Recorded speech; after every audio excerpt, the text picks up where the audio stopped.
Hello. Eventually I'll get used to us switching over and being live and on the internet, but that day is not today. But anyway, I'm your GM, Dave Moss, and these are the stories of the Archives of Elsewhere. So where we left off last session, you guys said your goodbyes to the remaining members of the Circle of Dawn who were at the Vale of Binding for Imranu Lot's funeral. You got a lovely locket from your grandmother. Got some secret code phrases and passphrases that you can use to identify members of the Resistance. The two of you got a stern talking to. You all sort of like got a little parting gift and some words of encouragement in very different ways as you head out on this mission to save the world, which who knows if it's even sunk into your characters' heads yet. But you set out with the dawn, climbing up the eastern slopes of the spine of Cathar. With Ayla in the lead, you guys made quick work of that ascent, having basically no issues whatsoever, climbing up and finding switchbacks and making your way up to the Silver Rill, the rushing river that was running along the spine, where a mix of druidic and wizardly shifting of possibility, you were able to string a rope across the river using your lovely magic hand, Jeffrey. Yep. And a rainbow trout that almost got eaten by a translucent snake in the river. But you were able to string the rope across and pull yourselves across, almost losing Uldra in the process, to the rapids. Thankfully, clutched from an icy traverse by Callum at the last minute. You then spent the remainder of that day traveling sort of northwesterly as a storm started chasing you in the peaks of the mountains. You were able to find some safety in an outcropping of a rock where you were able to light a fire and start settling in for the night. But not too long after some theological debate between our two brothers, whether or not gods were real things or just made up stories, out of the darkness, a number of large insects attacked. Some blood-sucking mosquitoes and some acid-spitting insects. And likely attracted by the smell of fresh blood and the warmth of the fire, they came to pounce upon you. And you fought valiantly. The first time the four of you were able to get into the fray with one another, and it was going well until it very quickly wasn't, as Callum fell, doing his best to defend everybody, especially Ayla, the acid burning through his armor and him just taking blow after blow after blow. It finally wore him down. Thankfully, due to some quick hands of his roguish brother, we were able to get a healing potion into Cal, but not before the damage was already done, and Cal had slipped into unconsciousness. And so this is where we're going to pick up now, is in that moment of you all over Cal's fallen form, the campfire burning in the distance like it was just peaceful camp. And then 2 minutes of chaos, and then all of a sudden it's peaceful camp again as the wounded insects scrambled back into the night. There are bodies of giant mosquitoes littering the ground all around you. You're all riddled with puncture wounds and cuts and acid burns and things like that as we slip back into the quiet evening. So Cal is stable. He's stable, yes. You were able to get that healing potion into him. He's pouring. Yeah, he's got. Did we roll for the hit points? Did you mark some hit points again? I don't remember. I don't think we did. I think we just said we're gone. Do you have hit points? I suppose is the question. Yeah. I had 2. Okay. Yeah. So that was then from the potion. So yeah, we'll just say it's like right after you poured the potion into his mouth, you have returned to consciousness, bloody, beaten, and broken, and the four of you are just sort of there in the calm after the storm. Okay, so he'll be like kind of like over me, like. All right, yeah, no, just deep breath, cough it up. I'll just like put like my hand up on like, I'm assuming like your shoulder. If Yeah, you're I'm over me. leaning over you. You all right? We make it. Yeah, thanks to you, everyone made it.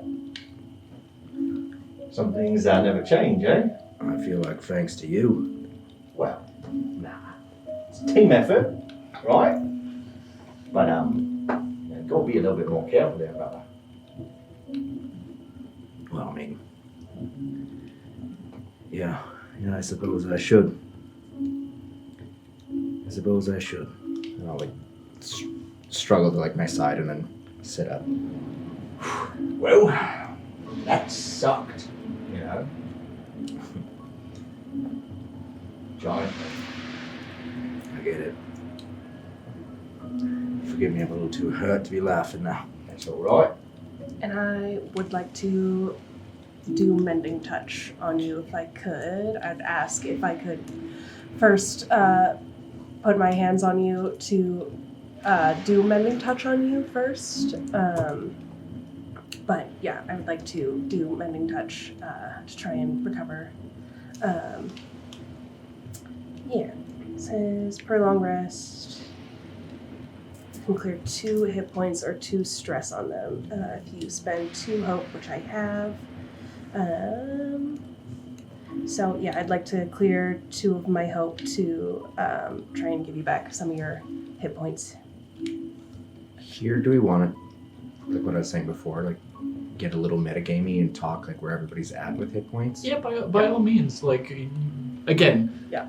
when we're in these downtime situations, you can definitely narratively talk a little bit about, like, my armor got beaten up, or, guys, I barely walked away from that one, sort of thing. But, like, we can also go above table a little bit I because... think for like the first one. Well, and also because with the downtime moves as well, like, you can fix all your hit points and fix all of your stress, but then it leaves your armor behind, or different things like that. Like, you get 2 choices, and so it's like narratively it can be interesting to have those conversations, but then I'm also perfectly comfortable with going above table to just talk that out. Yeah, just for like, at least for the first one, above table, I have,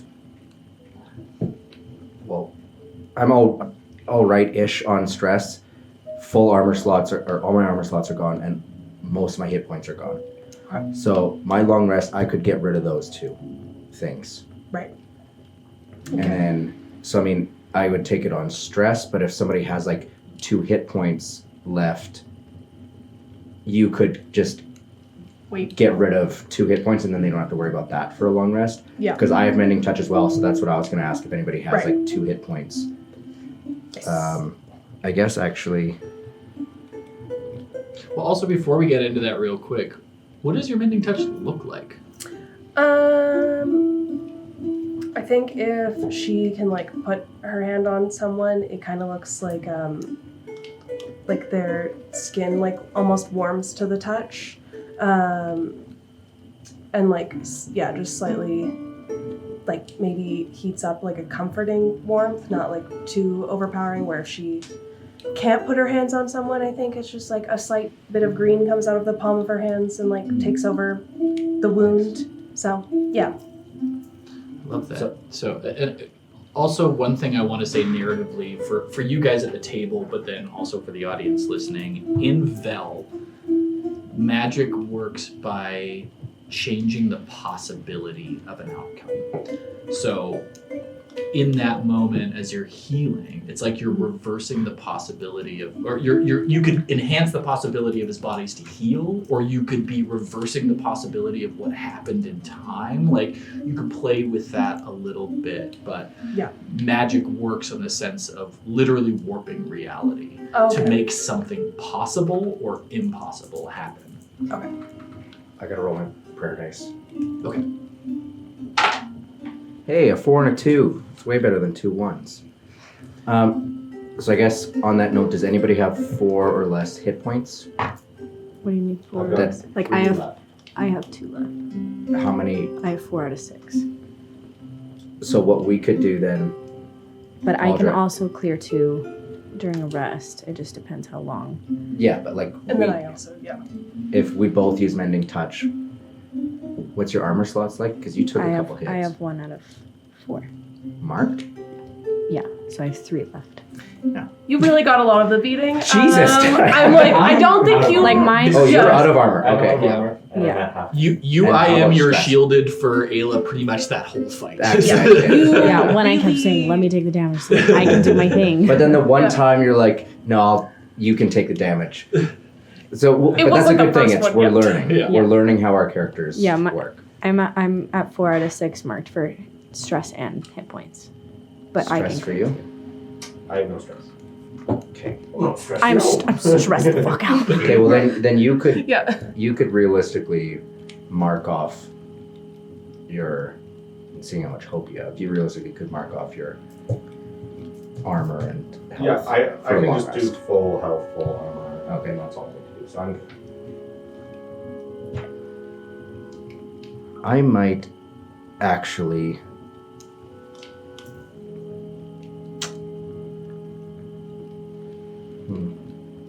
Did you mark off your hit points from her mending touch? Oh, I didn't take it yet. Okay, so as you go to. Yeah. How did I roleplay that? Yeah, no, it'd fit. I'll just kind of like gently like grab your wrist, be like, I think we can help her first. Yeah. A good sleep, I'll be fine. Sounds good. And then I turn to her as if I didn't just watch you get the shit beaten out of you. I'm like, yeah, no, for sure. She seems like she really needs it. I would love to help her. And I will direct my mending touch to you if you are cool with that. Sure, yeah. Cool. So then I will mark 2 of my hope For hit down. points. That'll be fine. Oh! There's a bloody hole in my jacket! What am I gonna do? Look at this. We'll use that needle Are you and doing sew the it up. second part of the mending touch? Well, get out Because you can clear more Right. hit points if you do. And we can play that out throughout the rest of the long rest. It doesn't have to be right in this moment, but Yeah. I think since it's Wait. once per long rest, yeah, she will. I'll play out the second part. Wait. There's more to that. Sorry, she has the card, so I don't. Oh yeah, so sorry. with mending touch, go ahead and You explain. can see it.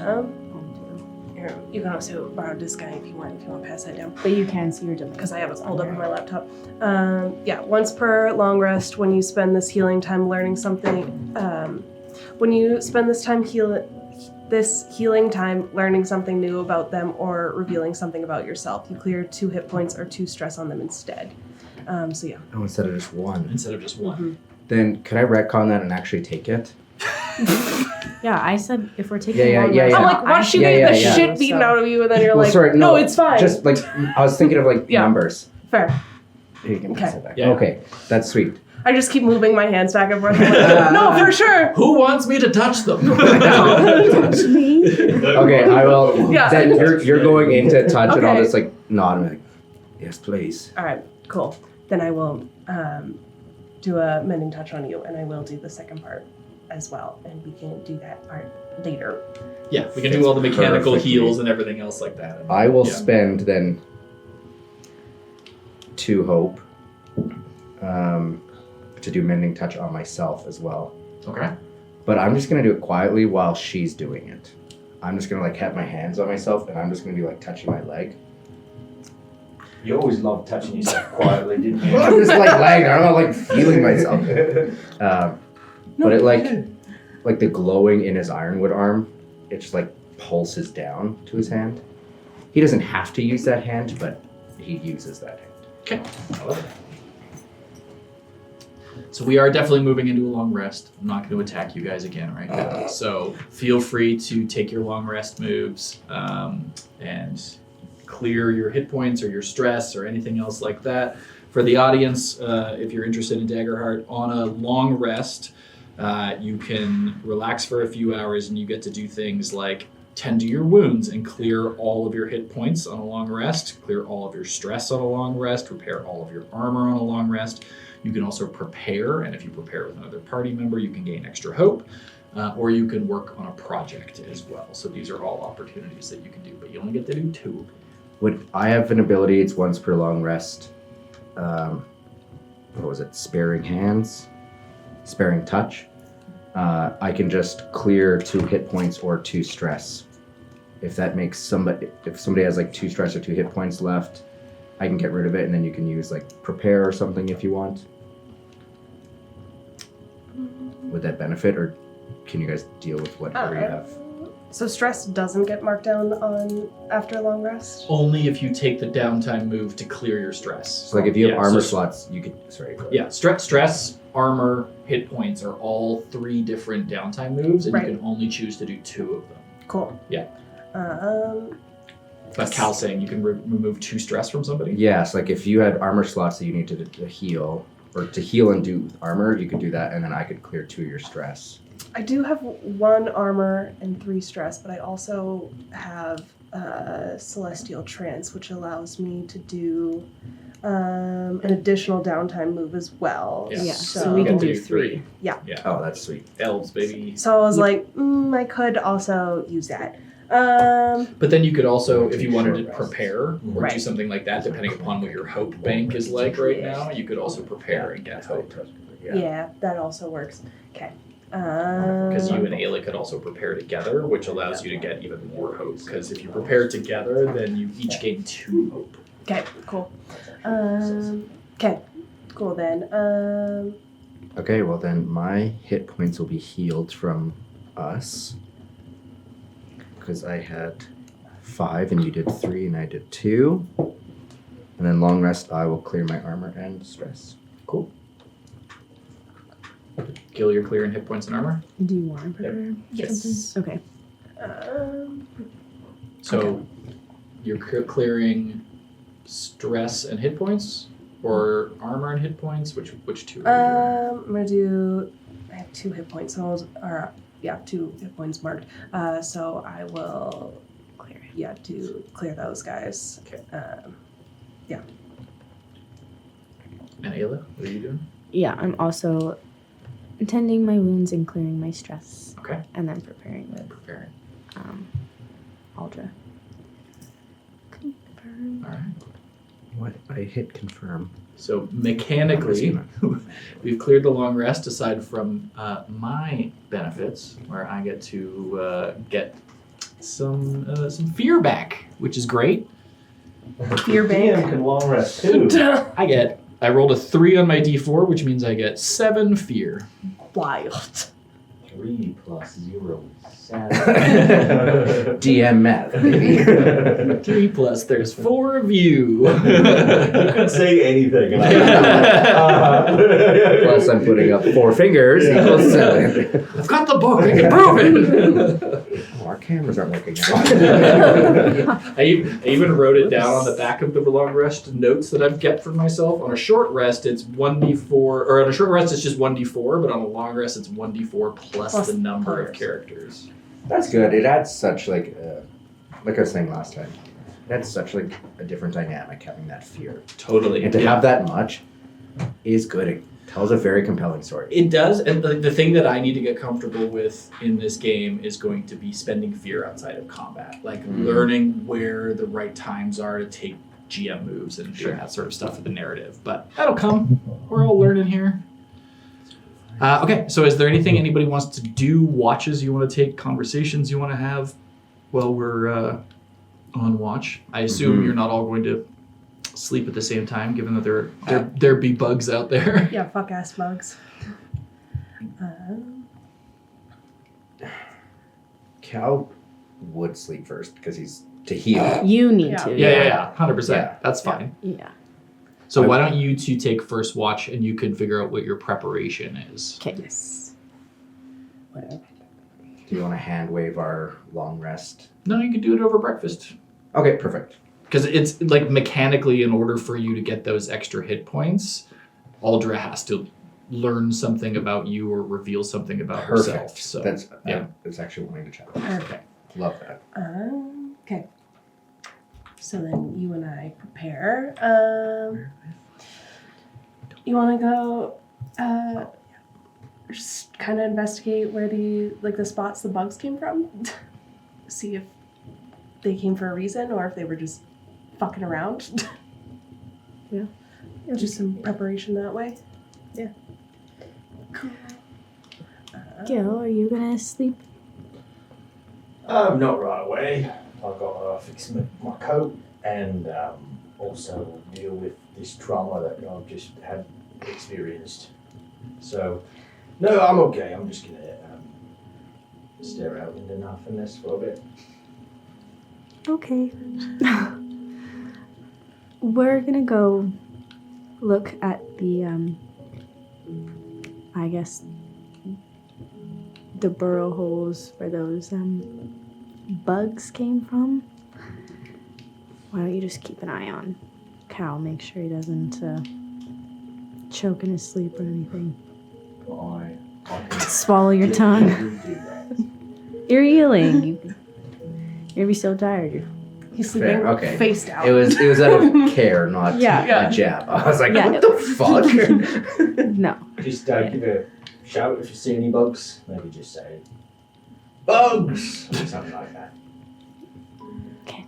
You Sounds can good. think of something more clever if you want. Okay. But then you won't know. I'll be spaghetti. They'll be yelling. Okay. Okay, cool. So yeah, we go to investigate the burrow holes, I guess. Sure. I Yeah. don't know. That's Do you like take some like torches out of the fire, like just some logs for some light or things like that? Are you trying to go in the dark? Like what would you guys be up to? I think probably I would grab a torch. I mean, they didn't attack us too far from where we were anyways. Yeah. One of the burrow holes was like right up against the cliff face. Yeah. So easy enough, especially with your experience in nature, and like you would have learned all about insects and burrowing creatures and things like that as you guys are looking around. That they move very shallowly through the ground, so it's not like there's like a network of tunnels that are underneath you. It is literally just it's they clearly like came in when they sensed disturbance nearby. Opportunistic hunters is basically the vibe that you guys get, and you did enough damage to the two acid spitting insects that you have a pretty good idea that they're going to go and lick their own wounds. They're not going to be coming back tonight, and if there were more of them, they would have been attracted in the ruckus. So you're fairly you can be fairly confident that the rest of the night is going to be mostly undisturbed, but probably a wise thing to just at least have one person keeping a set of eyes out. Yeah. Do they leave, like, because they spit acid, but, like, do they leave, like, remnants of it when they move? Or is it, like, just when they're attacking? No, it was secreting off of their bodies as well. So there'd be, like, little pools and bits of acid around as well that are, like, slowly, like, mixing with mud and stuff like that. But Okay. I couldn't remember. Okay.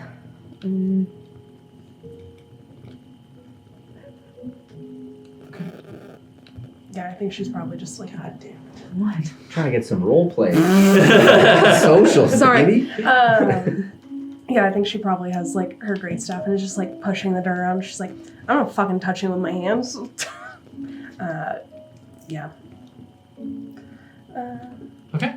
Yeah, easy enough. Yeah. We can mark that as your preparation of just like ensuring that you guys have a safe place to sleep this evening. So Yeah. you can go ahead and mark 2 hope. Cool. And for my strange patterns, do you want me to like change the number for the long rest now or wait till like morning? Now's fine. Cool. Yeah. I'm gonna change it to 5. 5 is my lucky number this All right. session.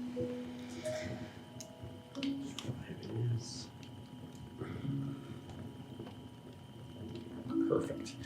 Is Jeff out or has he gone to bed? I think Jeff went to bed. Jeffrey is Does sleeping. he disapparate when you stop concentrating on the spell, or is it sort of like he's like a bug familiar almost and goes into your cloak or something like that? I think he does disappear. Also, because I think people would probably think he's suspicious, even if he wasn't magical in day-to-day life. If I was like, "This is my pet beetle. Everyone say hi." So he disappears, and I think he just kind of just turns into the magic just kind of evaporates away from it, and he ceases to exist for the time being. So, Got it. yeah. Okay. Anybody else up to anything throughout the remainder of the night? I'm just repairing my jacket. As soon as it's fixed, I'm dozing off. Maybe they're not even back yet at that point, and I just gonna tip my cap over my eyes and lean against the wall and just rely on my exceptional hearing to pick up on anything that might be an issue, because I'm exhausted. Yeah, I mean, you guys hiked 40K today and then fought bugs. It was a big day. So, all right, we can have the remainder of the night will pass on by, and we come into the following morning, Cal, as you sort of groggily and roughly wake yourself up. The two of you probably just, trancing it out. Mm-hmm. Not a need for much sleep, just having a nice meditation, so. Nice. Yeah. Morning, everyone. Morning. Feeling better after your sleep? Yeah, I would say so. A little bit more, yourself? Yeah. It was a big day yesterday. Yep. How are y'all feeling? Grateful to you for protecting us as much as you did. I might not be doing that as much next time. You might need to be able to take a hit now and then. Or maybe I should have trusted you for that anyways. I mean, we don't really know each other that well yet, so... Yeah, I suppose. Well, we're learning. It's day one, so... First day jitters. Over and done. Hey, well, we can always start, though. Best place to start is at the beginning. Mm-hmm. What was everyone's first food they ate? Like ever? Ever, yep. Mine was mushed up bananas. You have an incredible memory. I know, I journal everything, that's why it's so good. Just brain dump all the time. You learned to write that early. Oh, yes, absolutely. No, I just had more room back then. Now I've got a brain dump. Also, my mum told me. Yeah, that's... Can't say I'd remember what I had, so what my first food is. What about your last food that you had? As I'm eating bacon. Yeah. Where'd you get This. the bacon from? I killed a pig last night. He's got I was... I could have watched, I guess. It's mosquito bacon. No, I was gonna go out and get some squirrels or something for us for breakfast. No, we would have rations or something and just be eating Well, them. I was gonna cook squirrels, but whatever. The nature girls killing squirrels? I use every part of the squirrel. I'm gonna turn the squirrel into a wallet. The squirrel skin's about to be a wallet. My shirt got a little torn up. I need a new sleeve. Have anybody left the cave yet? I'll get up as I'm saying this to go look. How's the skies looking? skies are clearing. Yeah, rained through. The storm was sort of letting up as you guys were having your tussle, but it continued to rain a little bit for another couple of hours. But now it's just sort of deeply foggy in the forest as the warmth of the sun starts to heat up all the moisture from the rain. Okay. We have a big day ahead of us then. Yeah? Well, hopefully not. Hopefully it's just a nice stroll in the forest and get to where we're going. That would be nice. I could deal without a freezing cold river and some fuck-ass bugs. Fuck-ass bugs. I like that. Those fuck-ass bugs. Those were some fuck-ass bugs. I'm gonna kick one of the mosquitoes. They did fuck your ass, it's true. I hope not. When I was out. No, while you're Oh, my metaphorical ass. Yes, yes. No, I'm sure you've got a little nibble on your actual bottom. Just a mosquito bite on your ass. It is itchy. They got those mosquito bite welts. These are fist-sized mosquitoes. Got another cheek. It's literally like a pen going into your. He turns around and you're like, his left ass cheek is huge. Cat. So Sitting-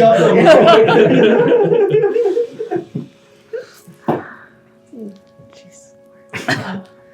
All right, fine. You can keep all your secrets and not tell me what your first foods were. I'm gonna go and get packed up.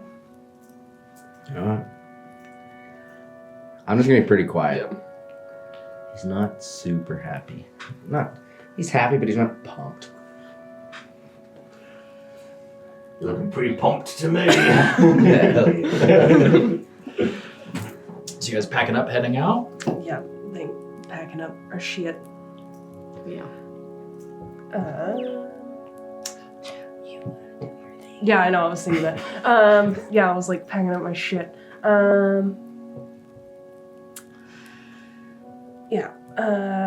Probably going through my bag for some jerky. Maybe I'll offer some to Cal. Be like, you want some jerky? I've got some in my bag too. Yeah, sure. Perfect. And I'll give you some of my...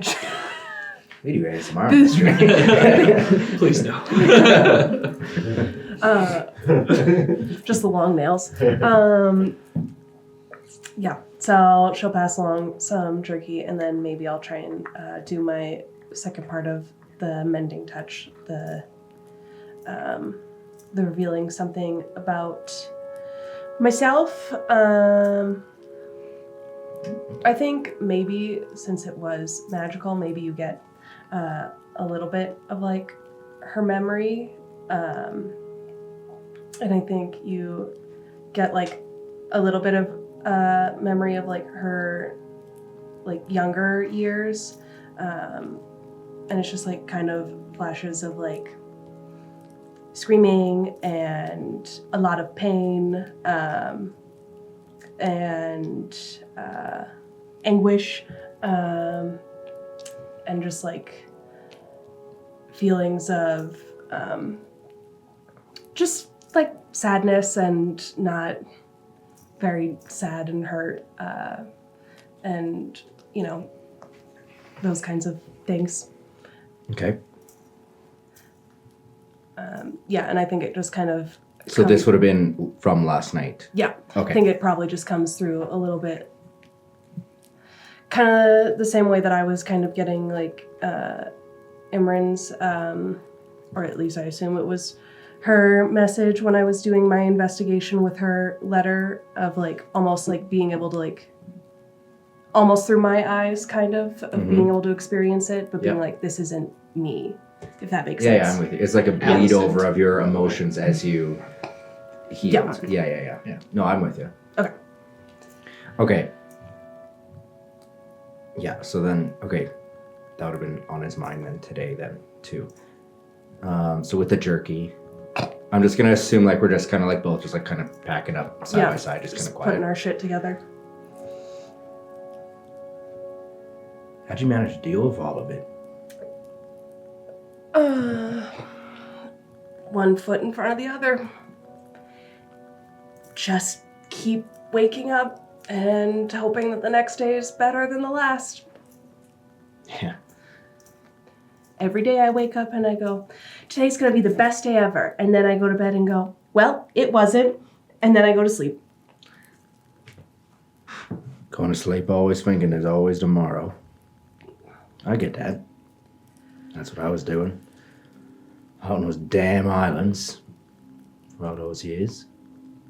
What were you doing on all those islands? I guess now, when I look back, unknowingly trying to find myself and what I thought was my new life. I believed Gil, I'll gesture to him wherever he is, was gone.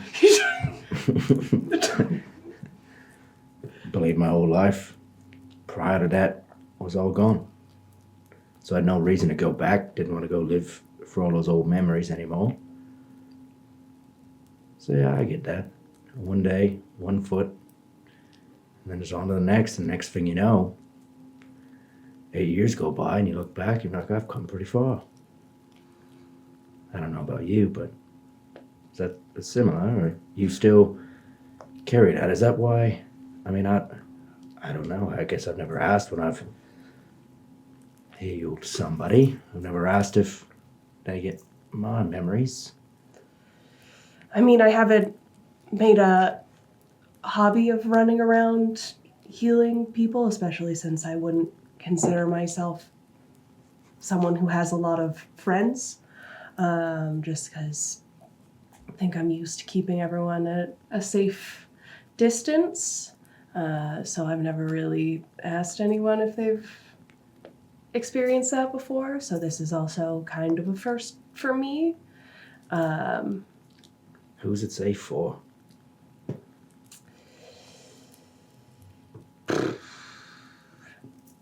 And then I think she's just going to turn around and just be like, well, I don't know the answer to that, so... I'll just stand up. And I'll just like put my hand on your shoulder. And I think we're going to get along real well. And then walk out. Just give her a space. Yeah, I think she's just going to kind of gather her stuff together quietly, take a moment to herself, try and gather herself and gather those feelings that she didn't think was going to come back up either. So, Has it ever happened to Aldra before where she's healed and someone has got her memories? Or is this a new experience for her as well? And was she aware in the moment that the memories were being transferred? I think she wasn't aware that was a thing that was happening. I don't imagine, she's running around mending a lot of people. Like I said, she doesn't have a lot of friends, so she probably did a little bit with Kunzite, her mentor, but if he got anything, he wasn't saying anything, and probably more so a little bit more practice on him, more so than actually doing it. So yeah, it's kind of a first for her as well to be like, oh, I didn't know you knew how I felt about that. That's crazy. Great. So I'm going to say in this moment, you can go ahead and mark a stress from dealing with this.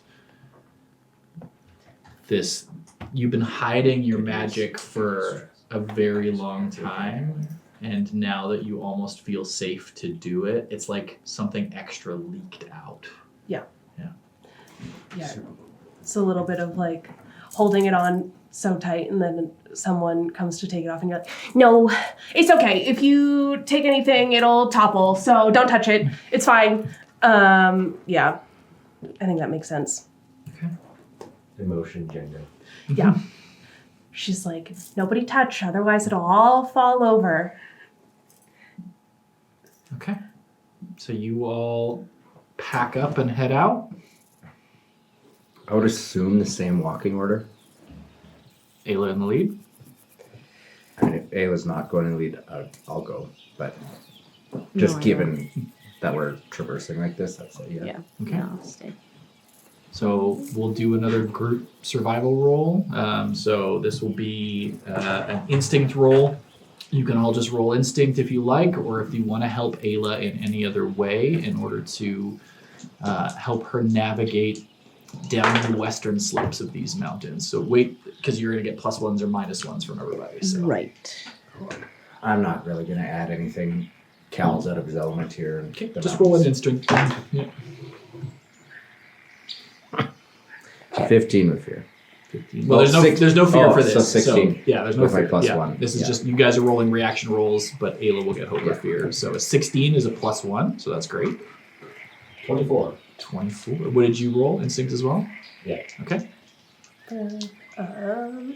I will also roll instinct, and then I think also because Aldra is uncomfortable with her own emotions, she probably catches up with Ayla a little bit and is like, "No, I'll help you, and also distract myself from how I'm feeling, and just kind of try and help look around for paths and stuff." Okay. Oh yeah, 5. 14. Wait, yeah. Okay. What so does that the is- 5 mean again? 5 was for my strange patterns. And so what happens then? I gain a hope or clear stress. Hell yeah. Is that any time on any duality die roll? It says when you roll that Yeah, number. on a duality dial. Yeah. So that's perfect. Yeah. That's great. Is Nice. it a one time? Like I only get it once, or Choose is a number two. You roll the number of duality die, gain a hope or clear stress. You can change this number. No, it's literally, anytime? I believe so. Let's look up the book just to make A sure. 1 in Yeah. 6 chance that you're going to get that. I know. I'm like, well, No, 1 in 2. And, yeah, 1 in still 1 in 12. Well, yeah. I took a blind math in high school. Me too. because I'm like, if I get it anytime, then that might change what I want to mark.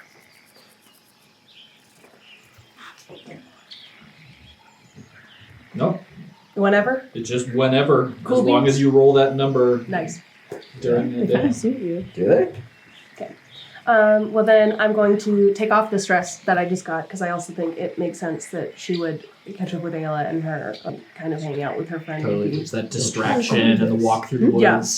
So, Ayla, you will have a +3 to this roll. for Hell your yeah. instinct roll. Hell yeah! Hell yeah. But I'm with You are fear with hope, yeah. Oh boy, please. Ding.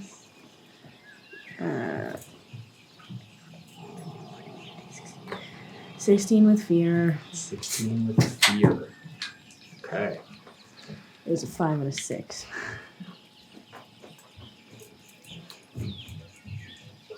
I am going to say.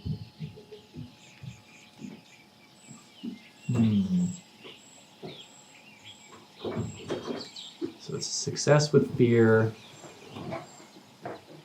How is Ayla feeling in this moment, coming out of the gate and 2 days in a row having to lead the way? She would be feeling like, I think initially she would have felt confident in being able to lead the group through the land or whatever. I think today she's just like really shaken up about last night because like that was her first like combat kind of experience. Mhm. Like, Hmm. yeah. So maybe she's like, she knows that she knows the way, but I think she's maybe in her head a little bit, like thinking, why is she doing this Okay. already?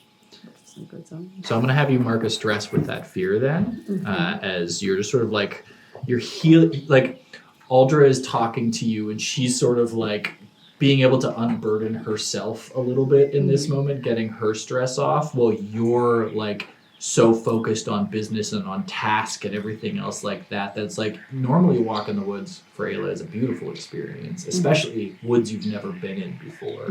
But there's all of that sort of extra burden and responsibility on you today as you sort of like, you're carrying that emotionally a little bit as you walk down the mountain. So you all head down the western slope. It gets a little cooler as you go down the western slope, the sun having not climbed high enough in the sky yet to catch these peaks. You're moving through, misty alpine forest, lots of pines and spruce and, aspens and things like that as you're sort of walking through. And so it's fairly clear to be able to see. It's not thick and lush up here. It's scattered tree and low brush. Every now and again, you'll, startle a flight of birds out of the trees or come across, a herd of deer or mountain goats, things like that as you're working your way down. And after about 4 or 5 hours of walking, the day is warming up. The mist is starting to burn off. Ayla, you catch on the air, and Gil, I'm going to say you too, because you talked about your acute senses. You both start catching the hint of wood and coal smoke on the air. Oh, those are some of my favourite smells. You smell that? Yeah, I do. It's civilization. Do you like that smell? Yeah, it's oddly cozy. Right? It's weird. It's like that smell comes from destroying things, but boy, is it comforting. Yeah. Should we head that way? Well, I'd take a, warm meal. What you two talking about? Oh, just smells. It's weird. Not really. You smell weird though. Alright. So what you talking about? No, we're talking about that. You smell the coal being burned, right? Reminds you a bit of home. No, salt air now reminds me of home. Yeah. That's fair. It's been a while. I could go for like a proper meal and let me think. Where are we right now? I'll try and figure out if I might have an idea for if there's a town close by that I would know. Okay, go ahead and roll a knowledge roll for me.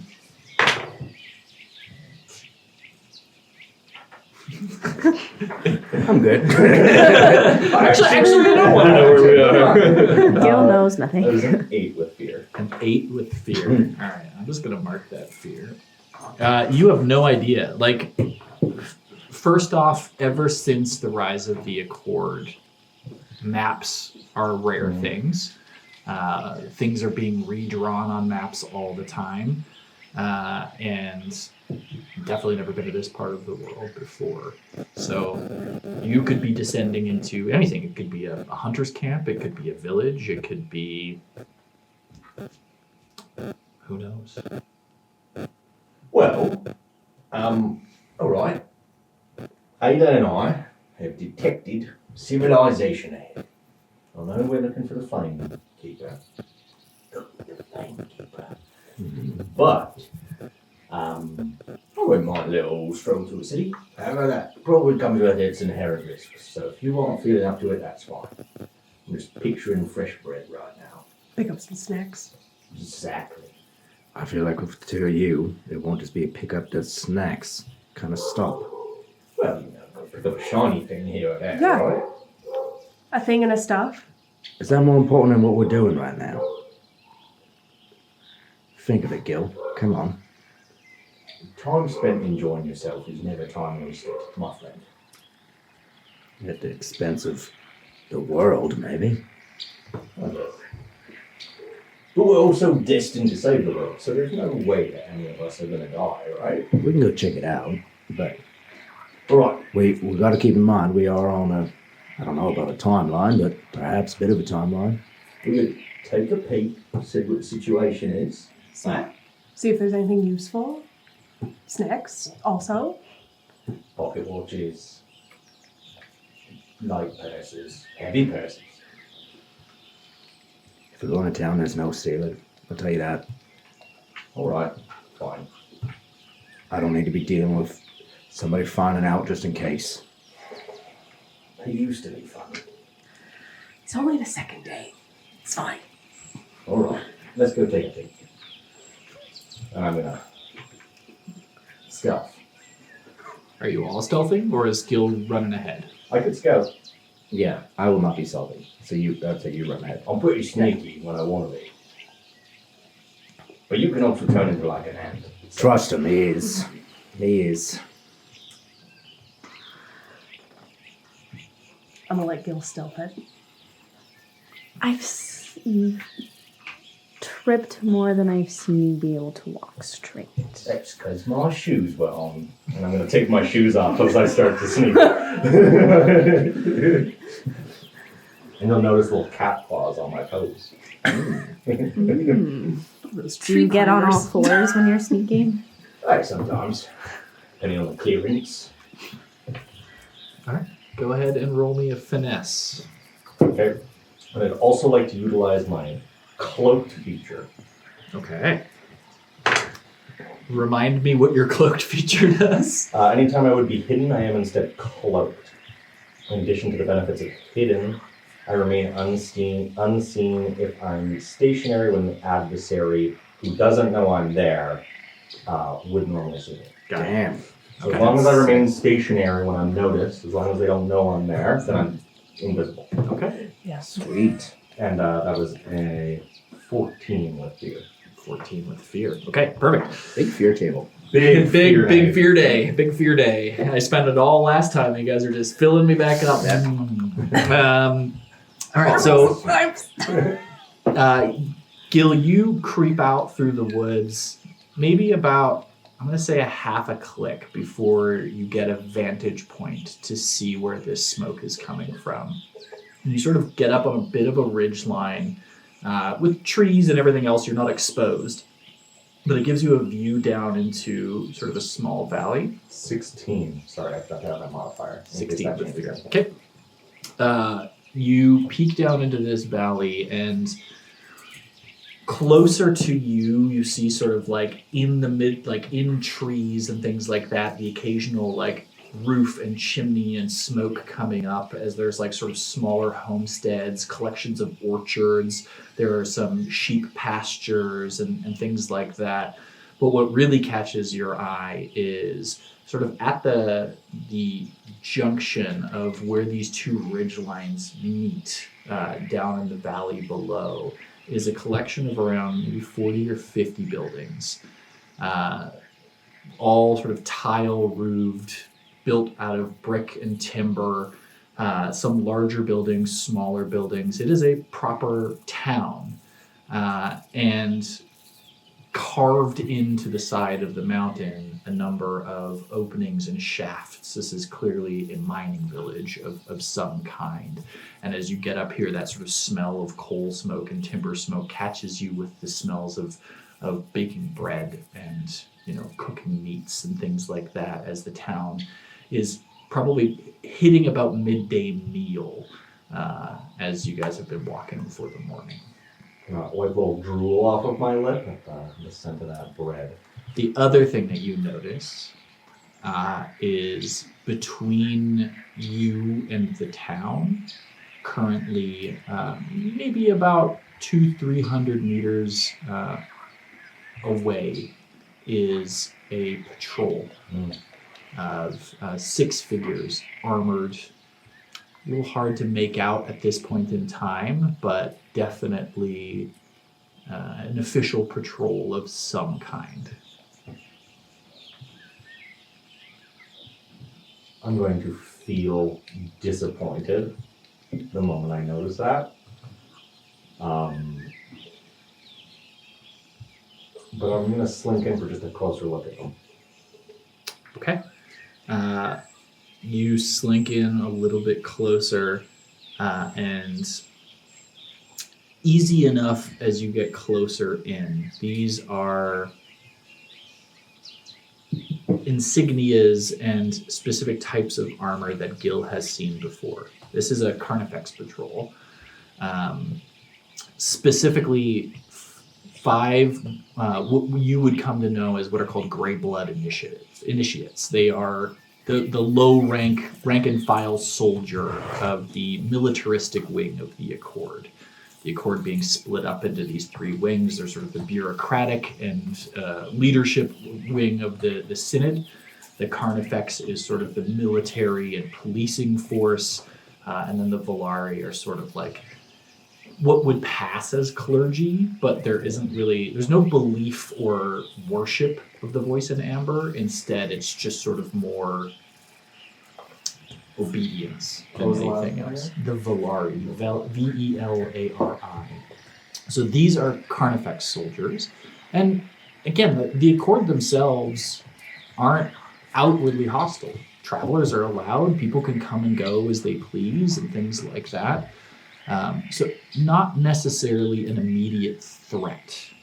There is one harmonist at their head, which is sort of like low-ranking officers, sergeants, lieutenants, things like that, like or lower postings and things like that would be a harmonist. A little more battle-worn, understands things, have been around a little bit longer, rose up in the ranks, but you can assume if there is a Carnifex patrol here in this town, there's a likelihood of at least one of the 2, if not both of the other branches also having presence here, because this is an outpost town of some kind, but it obviously has importance enough to the Accord for them to have a presence here in the town and not just pass by for like a yearly tax collection or anything else like that.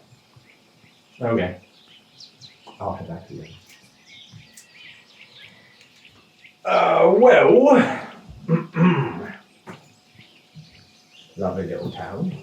Got about 50 houses, beautiful smell of baked bread, burned charcoal. So it smelled like maybe a carrot stew was going on at the nearest pub. Pretty good. There was also a Carnifex patrol patrolling about. So take that how you will. Not in love with that. Me neither, but most of them are just kind of blokes who are kind of rude and opinionated, but that's about it for the most part. Yeah, what would they be doing way out here? That is a good question. It does seem there is a presence in the town. So if we want to avoid that. I feel like currently we do not need to be dealing with that.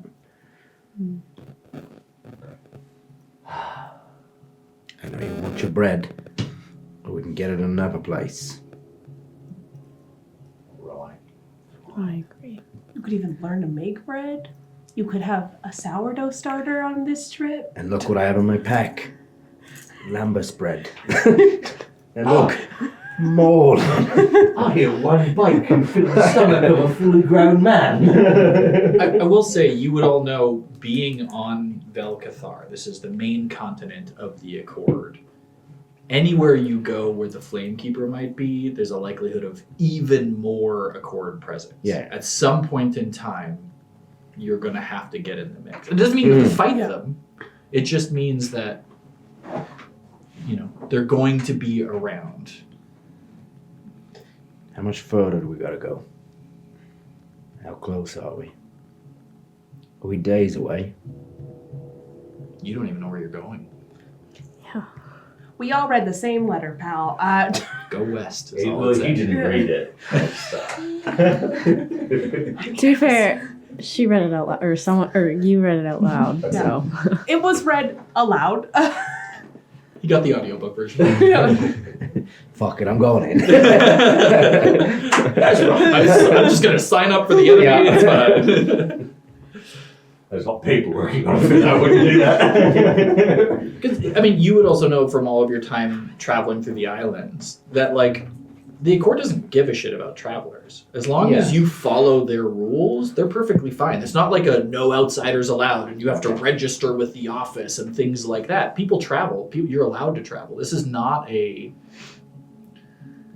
horrific authoritarian regime. For the most part, the world is in a good place these days. The war with the gods has ended. The Accord took over. Most of their major cities are fairly peaceful. You guys all grew up on the outskirts of the Accord, where things are harder. But all the stories that you would have heard coming on sailing ships and coming through, as synod bureaucrats and archivists come and talk about life in the Accord and everything else like that, they would be talking about no one goes hungry and there's peace in the streets and crime is almost non-existent and things like that.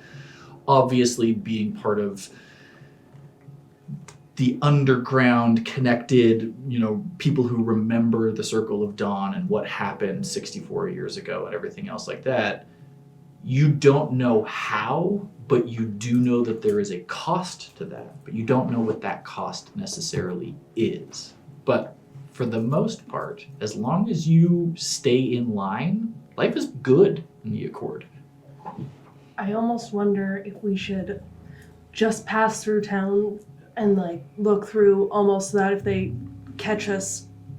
Because if they catch us hanging out outside, just standing around being like, oh, should we go in? That seems suspicious. That's weird. Yeah, I agree with you.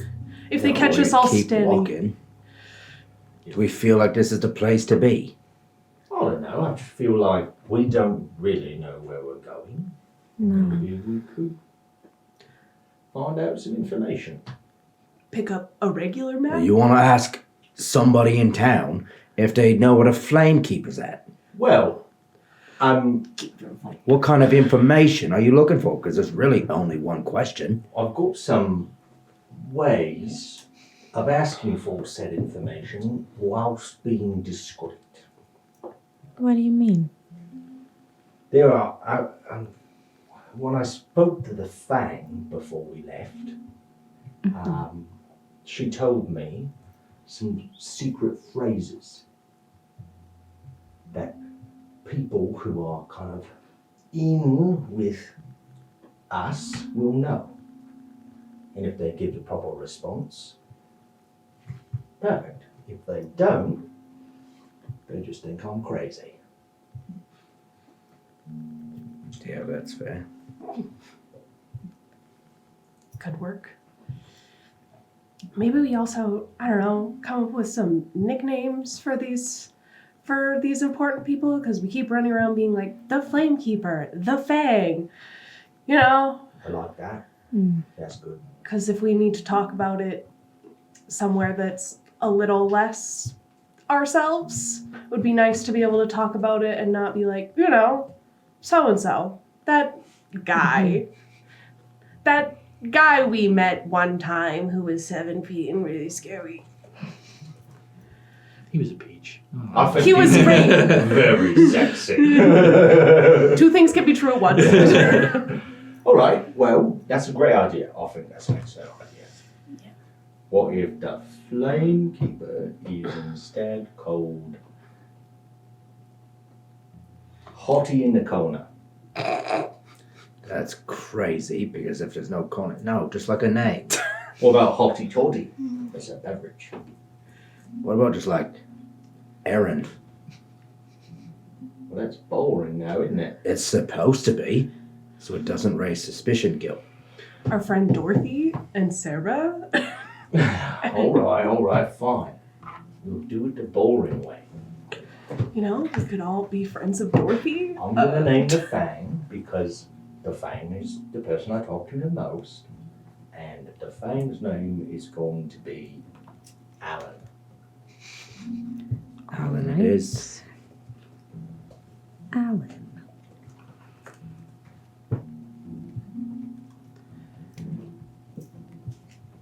Alright, well, I already said Dorothy for Flame Keeper. Feels Works for me. works for me. All right. There is a deep part of me that wishes Dorothy was the shield. Just a little bit. That's an excellent point, boys in this time. My nose, please. Mix matching genders on this would be a good idea. I actually don't even know if the Flamekeeper is a he, she, or they, or somewhere in between. You would definitely know she's a she. Yeah. The Flamekeeper's definitely a she. You would also know her name is Alicent Thrain. Her name is Dorothy. From my understanding. From what I remember. I didn't journal that. Yeah, I didn't get a name for the Flamekeeper. I have everybody else's names and then the Flamekeeper. Yes, Alicent Thrain is her name. Right, so we going in then. Wait, hold on. There's only two names. What if we're going to talk about the shield? He's your crush. Why don't you make up a name for him? I'm a crush. Well, You not guys, if he crushed you. What? No, Gil. you I just bonded. admire his values. Right. And his big sword. What were you up That's to what I this think. entire time? Well, I was pretending to be a priest. If you recall. Yeah. Well, this isn't making so much sense. Gil, there's reality going on, and I'm not. No, there's no crush. Religion Anyways. very rarely makes sense. Are we getting back into that then? Well, I mean, I think we'll just live in that space Anyways. for as long as possible. I was thinking the name Wayne for the shield. Wayne, love it. No. Okay, shield is Wayne. What's your grandmom's name? Ellen. There's like a slight panic in your voice. Because I was- What's her name? Well, Alara. Duh. All right. Ellen. Ellen. Who are you missing? That's it. They're the Everyone only ones else is- alive. And everyone else is dead. So it doesn't Otherwise, really we can matter. just refer to them as Dead Bill. Sure. Alright, perfect. We got My fake dead names. grandpa for you guys. What do you mean, Dead Bill? Forget about it. Well, Alright, Let's well, go. names are sorted. Shall we head in? do we name names for each other, or is that fine? No, nobody knows I us. think nobody knows who the fuck we are. And Well. if I'm walking. I mean, yeah, you're like a kilometer from town. You just can Yeah. all be walking Yeah. talking. Slow down, Kyle! Highland chat over here. Alright, let's go. Okay, yeah, I'm gonna let you guys take the lead. Cal has no idea why we're here because we're Yeah, that's- following Gil's sayings that he's gonna go say around Yeah, but town. we I have guess. no idea where we're going. What if here was the place? Cal does not believe a mining town is the place that's just a day away. It might be. I'm just saying that's where Cal's at. He's just this isn't it. But we have no idea where we're going, so any bit of information. His helps. instinct is not saying this is the place.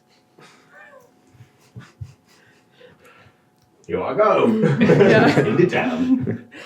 Clearly, Gil got all the fun in this family. Sorry about a traumatic thing here. He's partly made of stone. That's why he has. I just disguise my trauma with humor. Is what my issue is. if you laugh, you don't cry.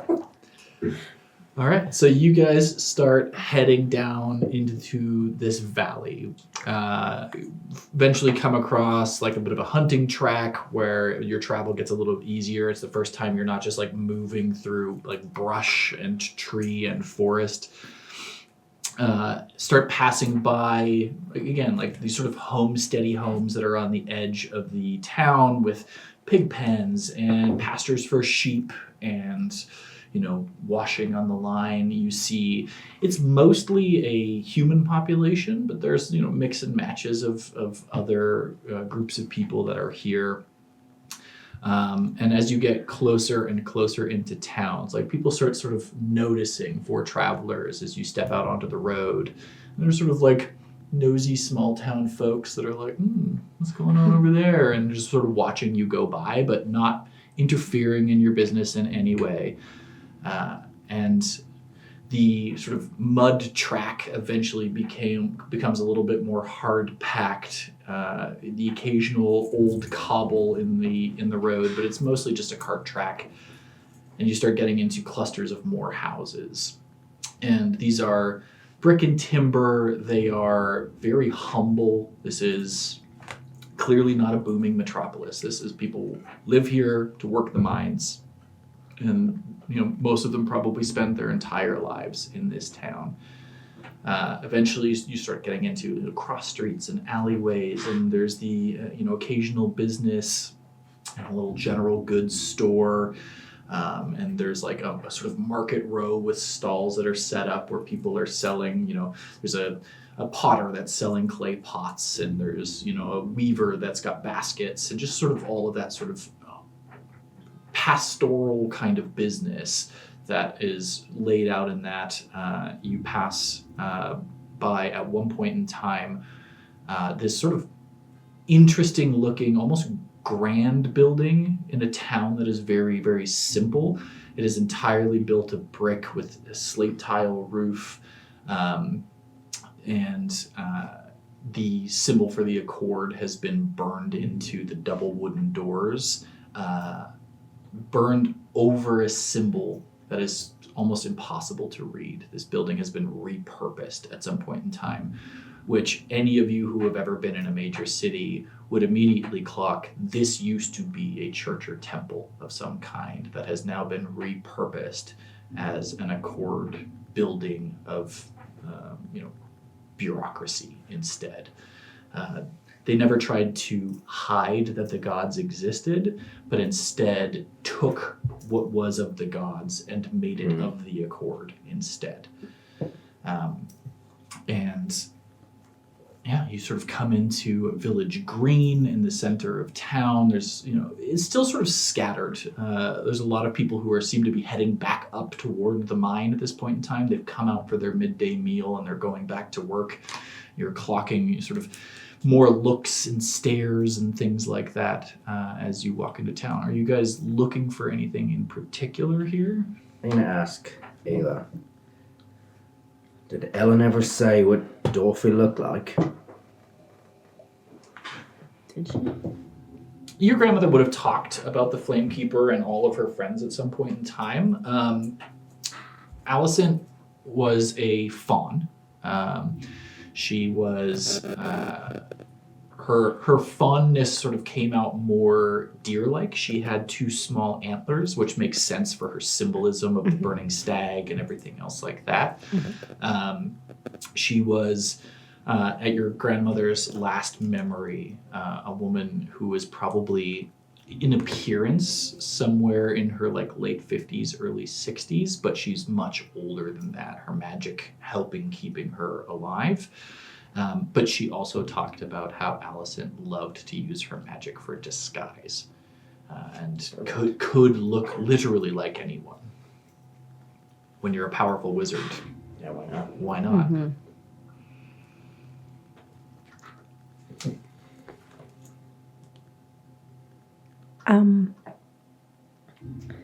Well, she kind of... What her real look is, I don't think we're going to see. She had a knack for disguising herself. Perfect. So we have no idea what we're looking for. Oh, where we're going. Ellen couldn't have written it. Whoever wrote this, it wasn't Ellen, it was Dead Bill that wrote this letter. Couldn't give us any more description. Love it. You could ask some questions, Gil. Whatever questions someone told you to ask. Let's get a bite to eat. Huh? As you say that, you all have sort of passed by this repurposed temple at this point in time. Gil, you say, let's get a bite to eat. You sort of start looking around for a place to go. And it's then when you clock, standing up on a sort of platform atop the roof of the building that was at one point in time a temple or a church, is something that almost, well, I mean, you can tell me how you all feel about it, but it is a figure in a long sort of gold and black robe that has a featureless gold and black mask over their face that is just standing there, hands clasped in front of their chest, just watching. And you would all know you would all know that this is an agent of the Volari. This is somebody who is meant to watch and see. The mask, the colors of black and gold, marks them as a silent adherent, so sort of a middle rank agent of the Volari. They would act as a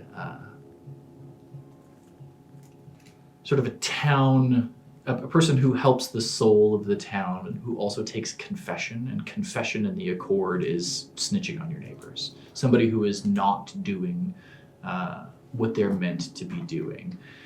But snitching gets you rewarded, obviously not for the person who's being snitched upon.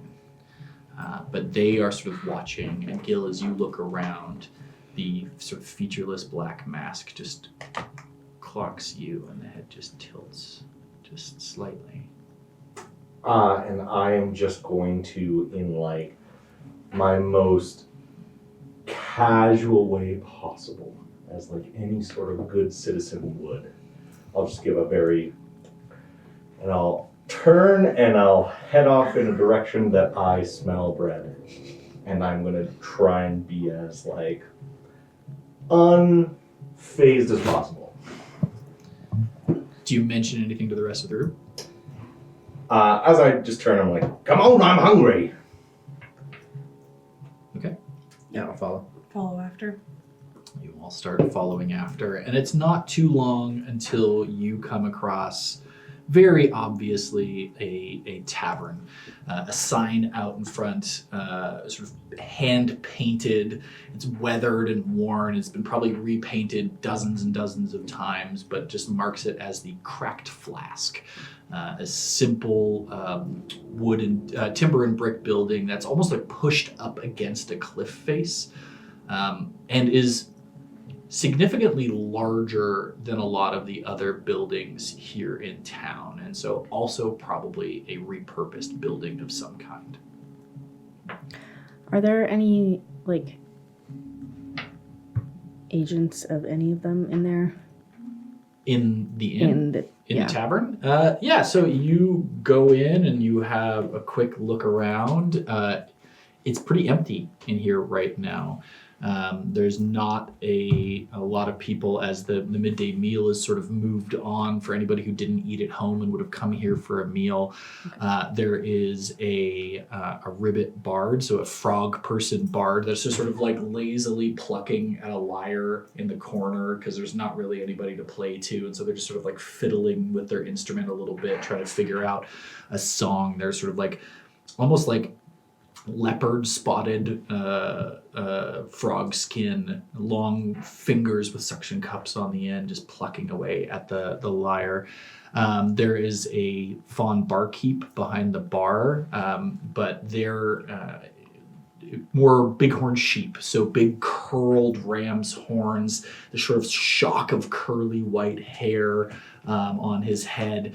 And he's just sort of like, cleaning up and picking things up, and so you all sort of walk in. He's, well, hi. It's been a while since we had any strangers around here. You looking for something to eat? I got a little bit left from the lunch meal. I could probably rustle up something for you if you don't mind. Come in. And as you step into this building, 3 of the walls are brick. Timber roof, but 3 walls are brick. At the back wall behind the bar, and I use the term bar loosely because it's basically just 2 tables shoved together. But the back wall is just cliff face. It is just a limestone wall where a huge hearth has been carved out in the middle that is heating this entire space, because you're pretty high up in the mountains. It's been crisp this entire day, even with the sun up. But as you step into this room, it's like 10 degrees warmer in here. And on either side of the large hearth, with like channels for heat that have been carved through the stone, are 2 little cook fires with a goat roasting over a spit in one, and then sort of like a large metal cauldron bubbling away in the other, as this sort of gentleman with like, he's got huge forearms, shock of white hair down both of his arms, mutton chops, these massive curling ram's horns, and everything else is sort of steps out from behind the bar. And what you notice is he's missing a leg. Sort of half of his thigh down is just gone and has been replaced with sort of a crude peg, as he very sort of like poorly sort of walks and is still cleaning a pewter mug. And he's like, but you could sit anywhere. There's not a whole lot going on here. People won't be back until the dinner service likely, and some drinks later on. So by all means, have a sit. It's a pleasure to meet y'all. Thanks for. Where are you from? Where are you coming from? Sorry, I'm talking a lot, but again, we don't get a lot of strangers around these parts. Don't worry about it. Pleasure to meet you. We're just a couple of connoisseurs of mountainscapes. I myself like to do a little bit of painting. This here is my bodyguard, and these are my guides. Right. A painter? A painter that needs a bodyguard? And What? Where are He pays. you? You'd be surprised. We got beset on by giant mosquitoes the other day. Yeah, they've been real bad this time of year. We're getting some extra rain, so they get pretty nasty up there. But you came down from the heights?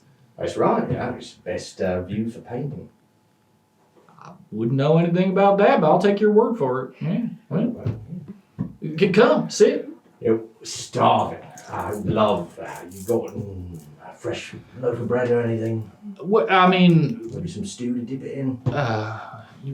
with stew, I could definitely do stew. And he sort of like looks over to the ribbit bard that's like sort of playing in the corner. Yancey, you mind going out getting some bread? I'll pay you back for it. It's fine. I'm sure you just go down the road to the cleft, and they'll probably have a couple of loaves left. They're probably not going to be the best. They'll be a little stale at this point in time, but we'll dip it in the stew. That's what It's it's meant to for. be. Right. Yeah. Goat fine is what we got. Not picky. Yeah, works for me. And an ale, please. Yeah. Ale, I can definitely do. That is no problem. Yeah, please have a sit. It was a pleasure to meet you all. Welcome to Crack Flask. I'm Brenner. Brenner Yates. It's a real pleasure. Pleasure to meet you all. I'm gonna go get you that food. And he like sort of turns around and like one leg and like sort of clumps his way over to the cauldron that is in the side of the hearth. Exciting time. Nice. Definitely. That's weird. My music's not playing. You might need to have a painting if you're going to be telling people you're a painter. Well, I actually did intern at the School of Painting for dedicated youths for about a month at one point. I meant you might want to have a painting on you. Or paint supplies.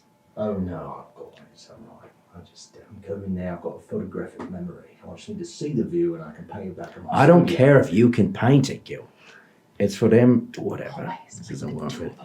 Well, you see, you just bought my lie because I don't have a photographic memory. I'm saying it doesn't matter. I'm saying it does matter. Whatever. Got to have the details in place. Not physical. Like a explanation. paintbrush for a painter. I've got a paintbrush right here. You do not have a paintbrush. I do. It's how I clean my earwax out. No, you don't. Straight up. I will fight you if you have a paintbrush. Let the man have a paintbrush. That's such a nonsense thing. No, I know. I'm not actually going to fight you. It would fit my my experience of jack of all trades. True. Where I've tried. It's the wrong kind of paintbrush. It's Yeah. definitely not Yeah. used for landscapes, but you have a paintbrush. And as like a con man, I just have all sorts of stupid knickknacks on me. 'Cause I Things. never know what I'm gonna need to make a lie out. And when in doubt, you literally have an ability that you can pull anything out of your bag. That's gonna work out great. I think since those two are arguing about if he has a Again. paintbrush, which paintbrush he got, his name was Brenner. Brenner. I think Aldra's gonna run after them. I don't know, after him and be like, "Sorry to be a bother. Was wondering if you know somewhere I could get some more maps. Just looking for some new areas for him to paint. Seeing if I can find some new spots. You know, if there's anywhere around town I can pick something up." Right, maps. And he's sort of like putting some stuff into the bowls, and he's like, I don't mean to, rain on your day or anything, but we're not really map folk around here. I mean, you go down, you head west, probably about 3-4 days or so, and you'll get to Revesson, and is a big city. They probably have some sort of shop or something like that there where they might have a map. But I mean, folks around here, we just sort of do landmarks. Got it. Appreciate it. Well, since I will write that down for the town. But do you have any spots around we could go to? Quiet. They're really they argue a lot, and I would really love some space to take them quiet, away from others. If you know some other good spots around the area. Right. Yeah. I mean, there's about 45 minutes or so south of here. There's a really lovely waterfall. Young folk go down there to be romantic or whatever.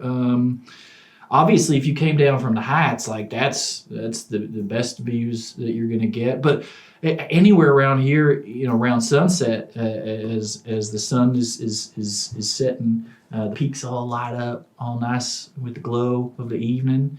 That's pretty great. If they're looking for something, sort of weird or different to paint in their paintings, on the road to Revesson, there's this old forest that burnt down, and just dangest thing ain't never grown back. It's just sort of black trees as far as the eye can see. It's a bit creepy, but also a little beautiful. He's just continuing to just ladle soup this entire time. Interesting. I really appreciate that. You said it's on. I never got your name. I apologize. Yeah, my name is Aldra. And you were Brenner? Brenner. Yeah, Brenner. It's Yeah. a pleasure to meet you. Pleasure to meet you. Yeah, is it on, you said it was on the way, or is it like a little bit of a detour? The burnt forest. Yeah. I mean, just a little bit off the track. I mean, you can't miss it. If you take Right. the road down to Revesson, it's just sort of hard to miss a giant black burnt forest off the side of the road. But yeah. That's very fair. Yeah. Well, yeah, I really appreciate it. I'll pass it along to the guys. And as I turn around, I'm sure they're still arguing. One last thing before you go. Just, if you're looking for interesting places or whatever, one of, what was his name? Oh boy. He was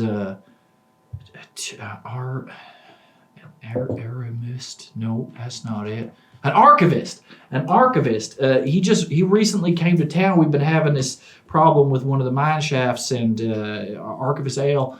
He came to town. A real smart fella. He's one of them synods, and he probably knows all sorts of things or whatever. Maybe he got a map. I don't know. Oh, so got it. He's on loan from the synod. Yeah. They just brought him up here because we had this weird thing. We had some tremors come through the mountains not too long ago, and one of the old mine shafts reopened, and we thought, great.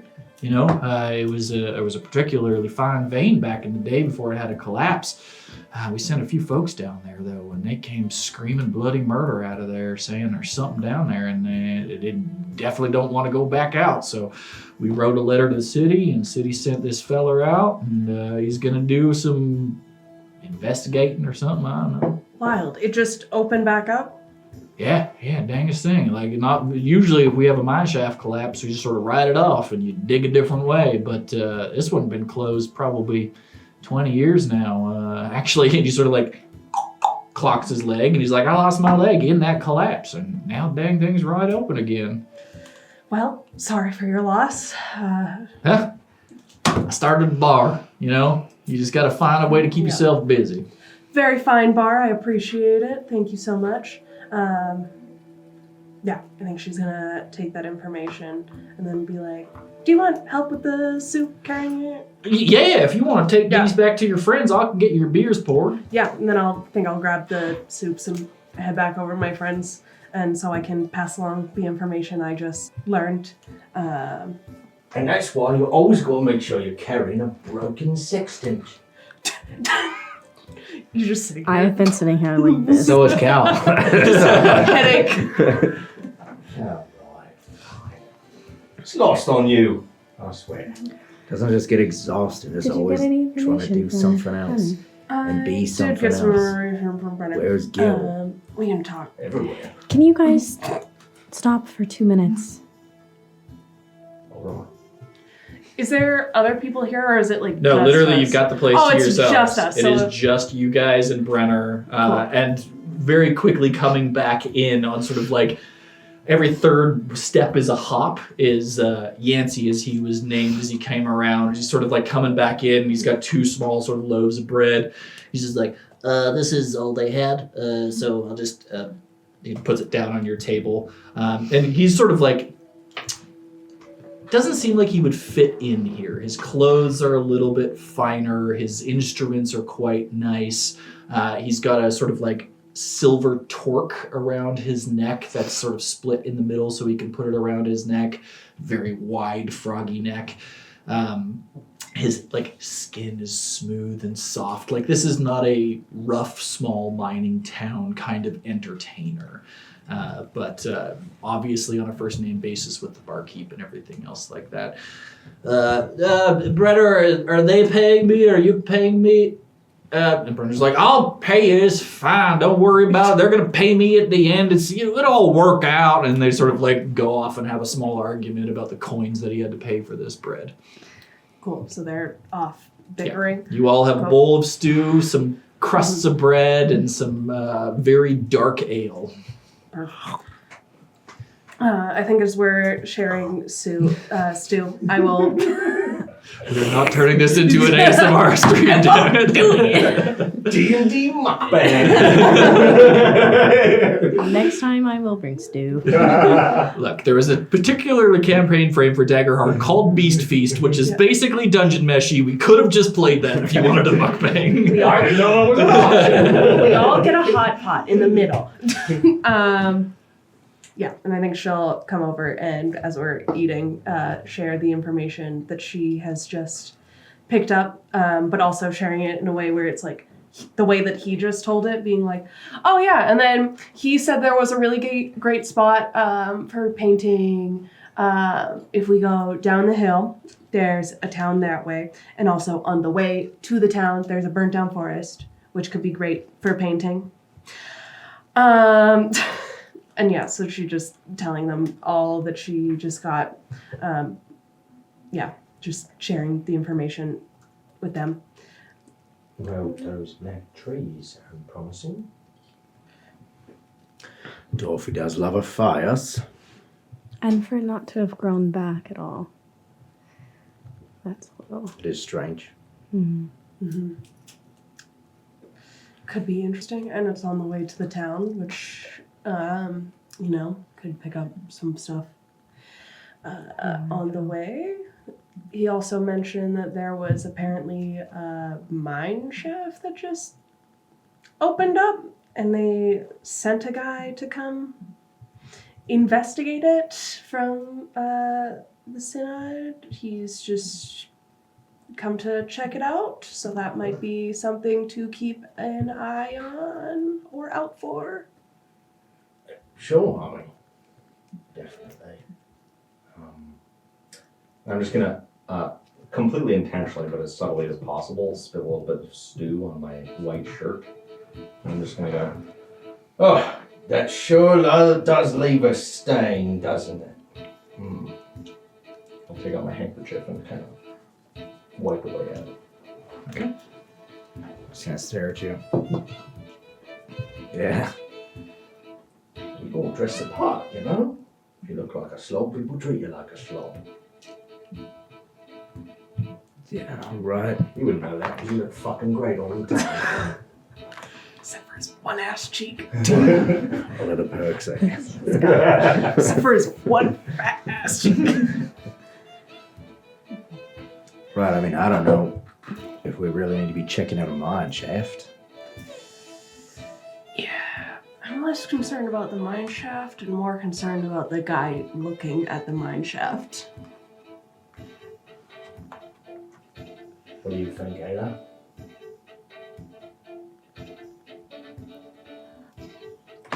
I forget what those terms mean and why he would be an important person, so...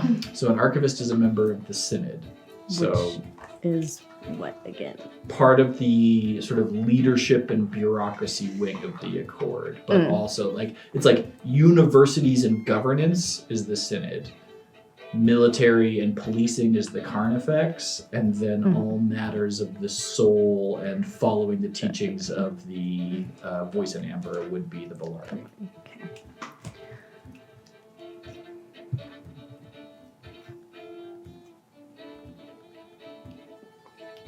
I think he would be someone I'd almost want to avoid. Alright. I don't know if he's from that high up. Plus politics, I like to stay away from politics. Yeah. Yeah.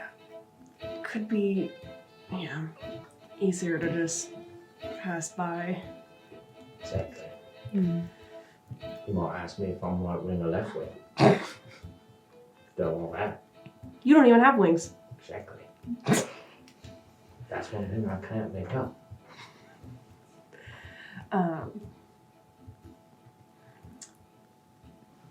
Yeah. So I guess we're just hanging out, eating our stew. Yeah, so I feel like we should probably avoid him, he feels like. Yeah. Feels like a guy we probably don't want to say hi to. I agree. Hey, barkeep, Yeah. what's the name of this town again? Oh, this is Barnhold's Hollow. Varnhard's Hollow. Varnhard's Hollow, eh?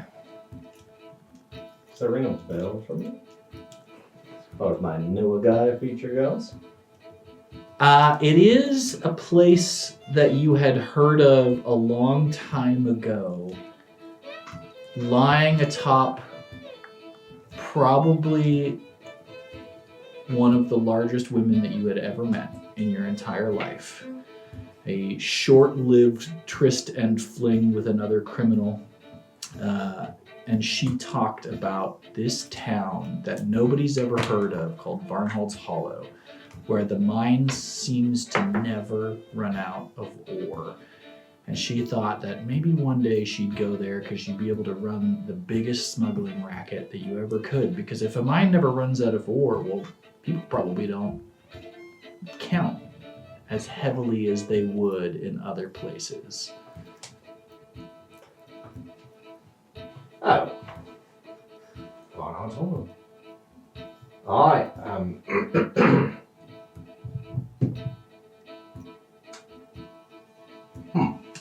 That's interesting. What? Well, it's just, I think I've heard of this place. Hey, barkeep. Yeah, my name's Brenner, by the way. Oh, sorry, I just talk to people by their job names most of the time. Understood, Mr. Painter. That What can was- I do for you? Do you know someone named Gerda? Half Troll. Yeah, that's her. Yeah, she runs the general store here. Well, that's funny. Thanks. You're welcome. How's she doing? I mean, as well as a giant, angry, horny woman could be doing. Right. So excellent. I suppose so. Yeah. I mean, she'll be around here. I mean, her shop's just down the road, but if we wait a couple more hours, she'll be in here. She comes in every night, gets roaring drunk, tries to, well, I shouldn't spill those secrets. Anyhow, she'll be here every night. Or you could go. I mean, her shop's not too far from here. It's just down the road. The Pick and Pack is just sort of a general store.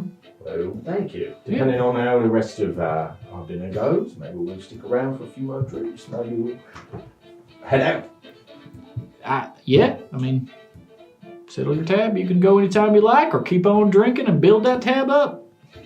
Right. Thank you. Yeah. You know this girl, huh? I do. Yeah.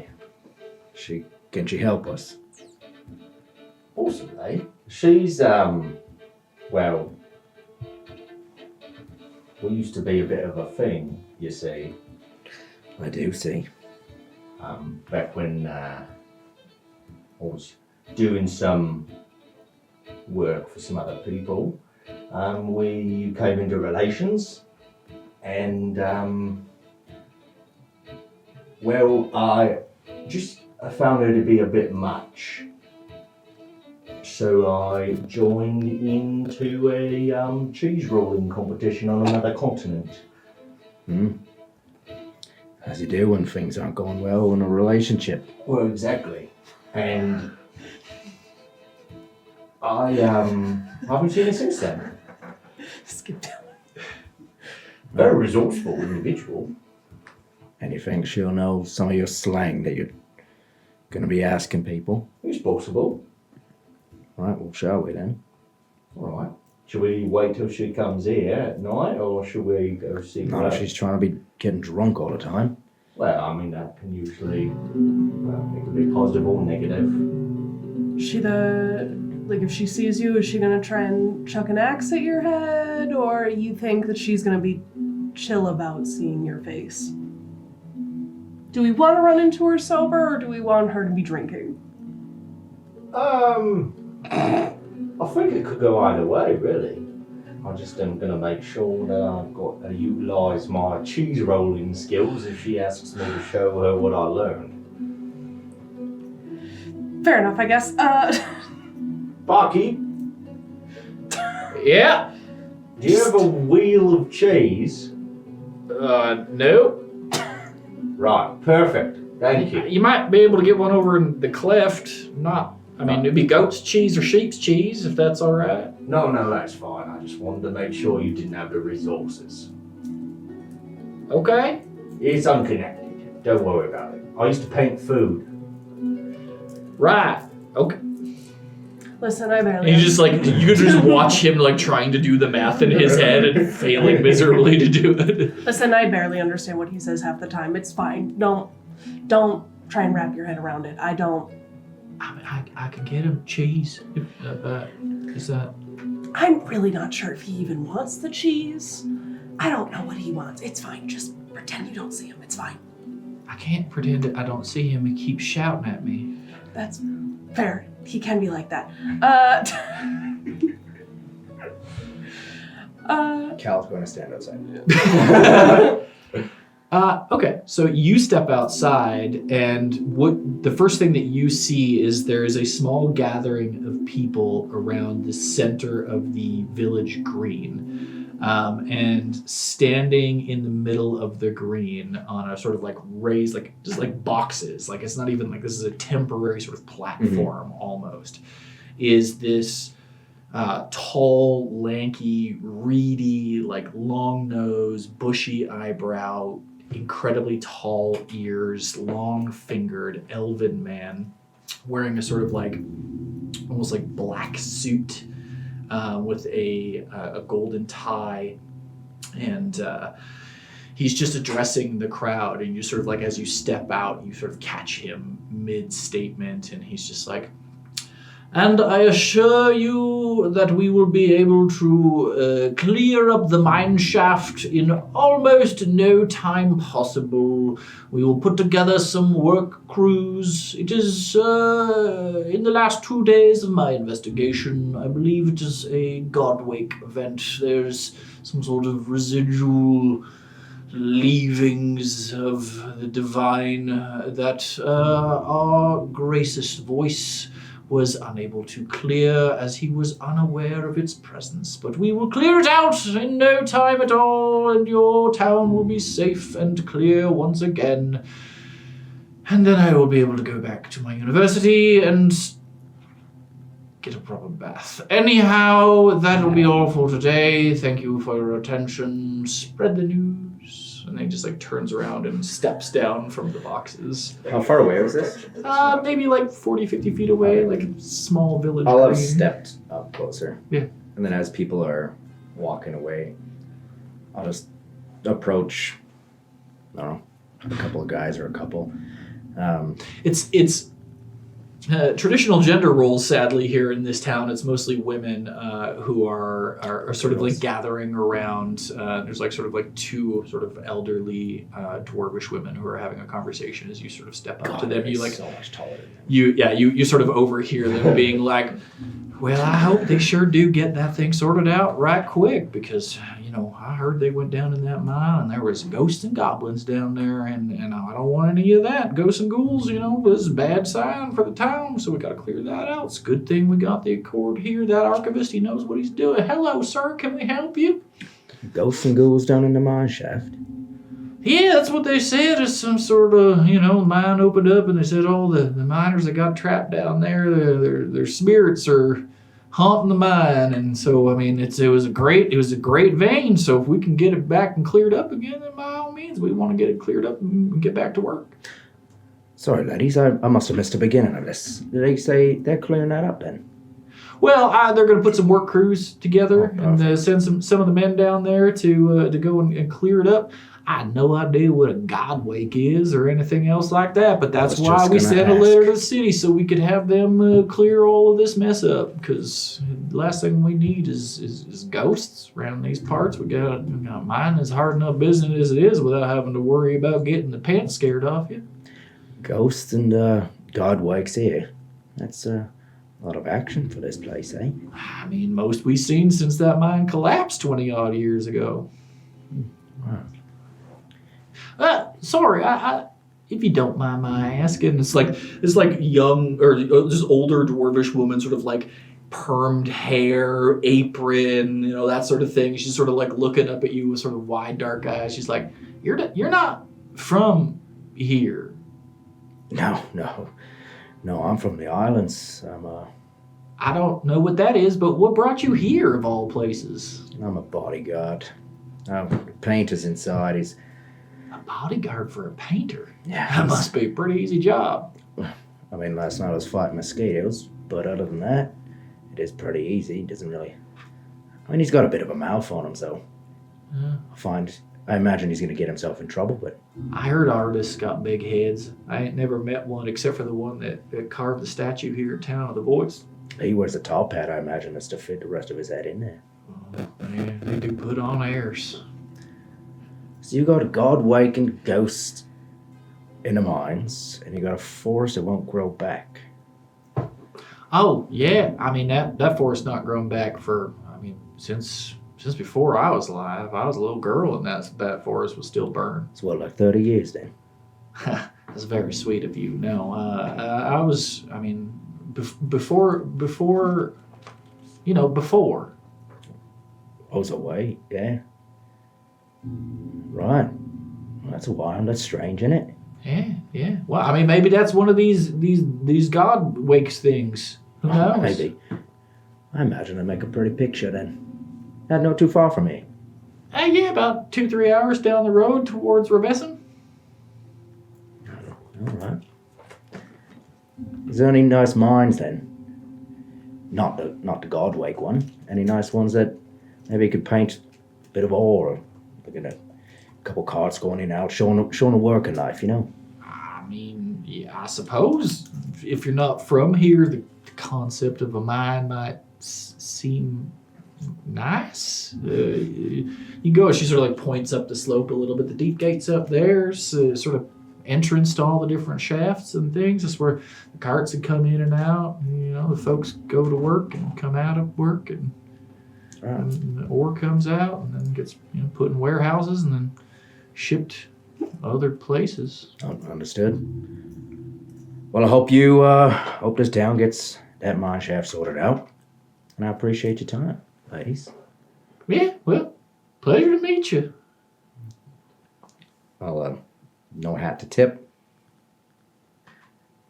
Take care. They sort of just like smile and laugh and nod their heads and head on back out their way. You turn to walk away, and they cannot stop staring at your ass. Do you see his ass? I swear one cheek is bigger than the other. Well, he did say he was fighting them skitters, and some folks, they get real allergic and it swells right up. Just walking with a Like a little sway. As geophysics. As you turn around to head back towards the tavern, you notice sort of intersecting, like if you were to carry on, intersecting your path would be just a smaller patrol than what Gil saw earlier. Just two of the Grey Blood Initiates, one with a bow strung over their back, and the other with sort of a short sword on one hip and a shield on the other, on his back, and they're sort of glancing around. They both sort of clock you, and like one sort of leans over the other and says something, and the other one's like, oh, They just start turning and moving in your direction. With his experience with or working, doing a job for them, would he know like a greeting or anything to kind of quell that initial? I mean, there's no like official like saying of like, I'm from here, I'm a good person. No, not from here, but like with being with the Carnifex. I mean, it's greeting a soldier, Yeah. right? And soldiers are salt of the earth, sleep on the mud kind Yeah. of people, and so literally like honesty and bluntness is a soldier's Yeah, language. okay. I didn't know if they had like a specific greeting or something that he would have picked up on in camp or. How do you know? They have a salute, Yeah. and so the salute is like that. Okay.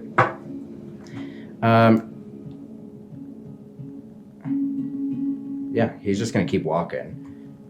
It's like And they sort of, you're heading back towards the tavern, and the one with the bow strung over their back just goes, "Hey, traveler." I'll turn and, gentlemen. The younger one with the sword at his hip immediately just sort of does it back, and the other guy's like slaps his hand. Just curious what brings you around these parts. We don't often get a whole lot of travelers around here, especially not ones, and he sort of like eyes your axe. As well equipped as yourself. Bodyguard these days. Bodyguard. Yes, sir. And who exactly might you be guarding? Evan Grayson. He's a painter. Evan Grayson, a painter. Yes, sir. I've never heard of him. What I mean, does class. a painter need a bodyguard for? Well, you see, he's from the city, and he's won't say it to your face, but he's a bit squeamish with creatures in the night. So he's a coward. He's a coward. Right. You gonna be in town long? No, I imagine we're here for the night at most. I'd rather be staying up in the hills. You got a place to stay? For tonight, no, we just arrived about an hour and a half ago. Hmm. You got any recommendations? Cheap? Everything's cheap around here. Probably your best bet would be Old Lady Holt's place. Used to be a guest house. Doesn't really get much action these days. Right. If you do stay the night, if you wouldn't mind just stopping by the Greystone, and we'll get you all signed in and put on the ledger and whatnot. Nothing to be worried about, just standard procedure, any travelers passing through and whatnot. It's a Understood. town of import to the Accord, so we just like to keep an eye on things. Of course. The Greystone, he said. Yeah, the old church. Oh, right. Well, yeah, we passed that on the way in. And Yeah. I don't know why they call it the Greystone. It's all red brick. These towns, I tell you. Who knows? The high and mighty come up with their names without ever seeing anything. Ain't that the truth? All right, gentlemen. Well, appreciate it. We'll be stopping by the Greystone Inn. How many are you? 4 of us. Me, Evan, and the 2 guides. Guides. Yeah, for the mountains. I mean, I can protect him, but I mean, I don't know my way around here. Yeah. All right. Well, keep your nose clean. Yes, sir. They just sort of nod, head on their way. Okay. I'll walk back in. I'm paying my tab. For all of the meals and everything else like that, it would just be a handful for all of you guys. I'll walk back in and like instantly just put my hand on Gil's shoulder. Evan Grayson, I feel like we got to get a place for the night. Well, it would be my pleasure, Dustin Dingleberry. I think we had been. All right. Crazy.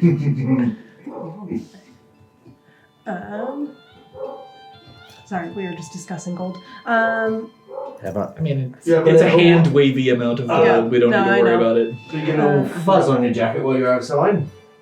Yeah, they were talking about a mine shaft, the one that was reopening. Have any of you heard anything called a god wake? Nobody mentioned that to me. He just said that it reopened. Have you heard of it in your past?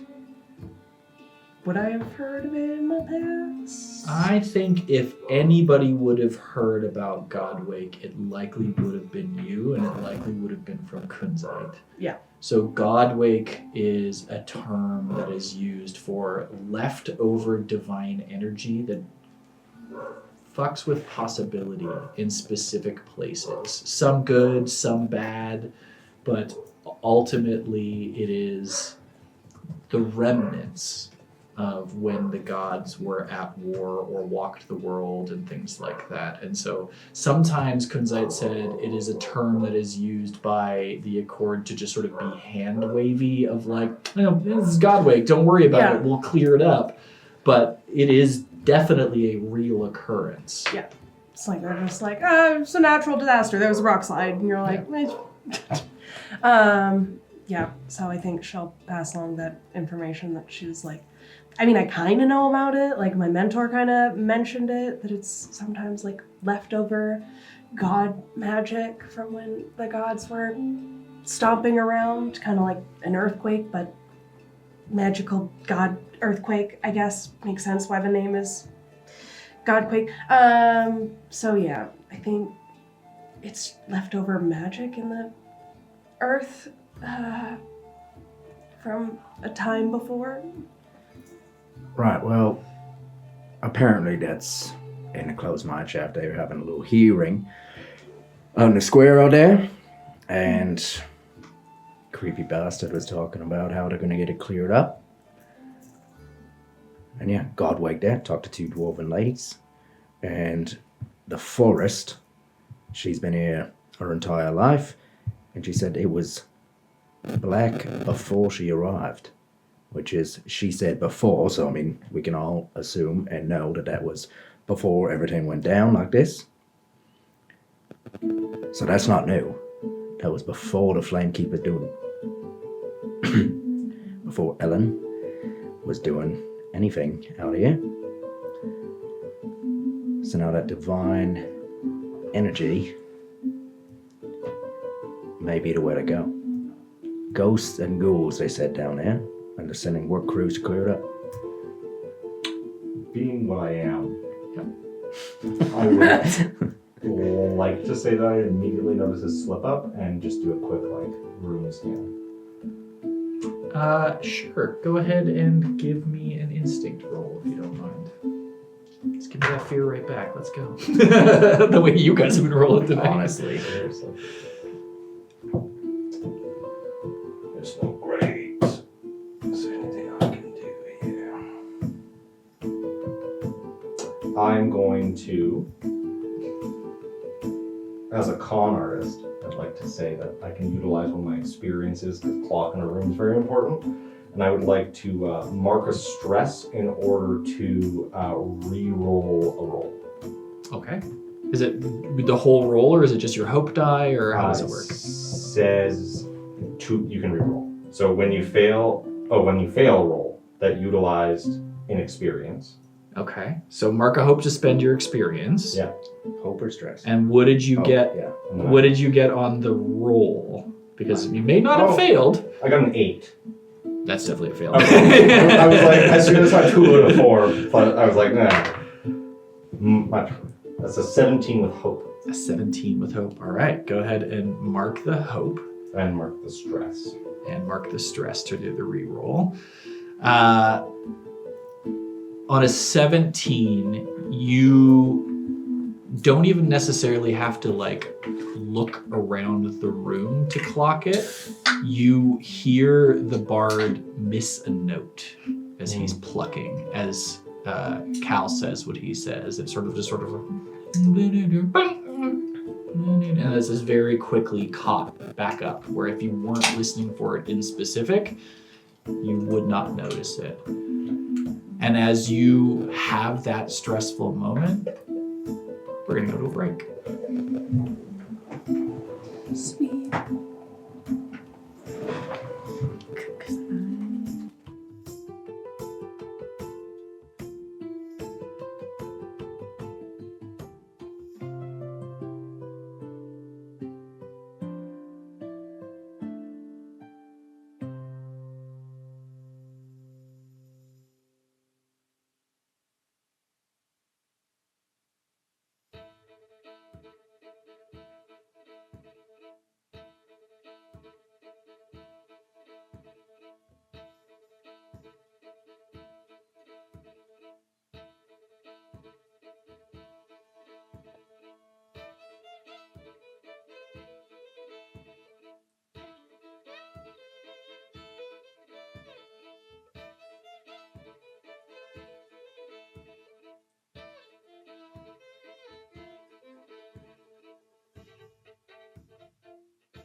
All right, we're back.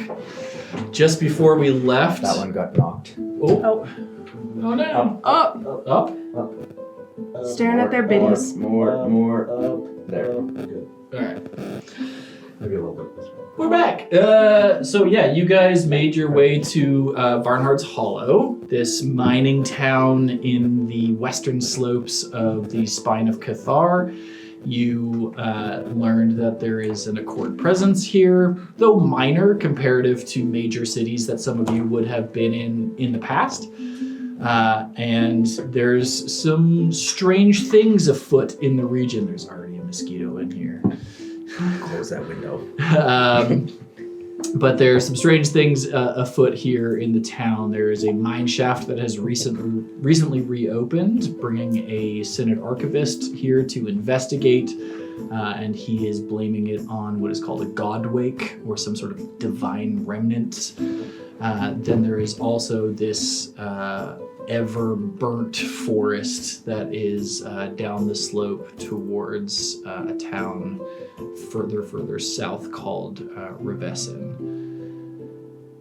And you are in the Cracked Flask having lunch, and Cal just slipped up and mentioned the name of one of the circle, which caused the bard to pluck a wrong note on his lyre.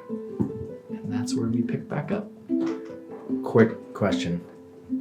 20 years ago was roughly shortly after, wasn't it? 64 years ago 64. was the end of the god, That was the War of Yeah. Ashes, and the rise of the Voice in Amber. And over the last 60 years, the Accord has been wresting control. So they have all of Velcathar, this continent that you are currently on, is fully under their control, and then sort of like all of the major cities of the world are under control, but there's still a lot of like wild and outpost kind of areas that are not under the thumb of the Accord. Okay.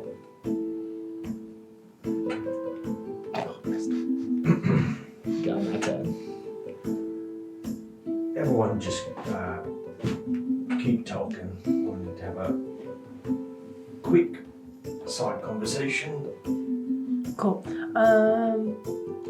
Since you're Like off the table? No. I'm gonna lean over to you, so I'm just gonna kind of like encourage the two of you to just pretend like we're splitting the conversation. Definitely closing this window. So there's a second one in here I already. got another one. For those of you not in Calgary, we are in the midst of a mosquito plague. Mosquito plague. I have killed a fly. Cool. Ayla, do you remember your worst injury growing up? Just the panic. See, when I was young, I got hit in the face with a golf club. Wait, is golf a thing in this world now? Oh no! Don't write that down. I was a caddy for 2 years.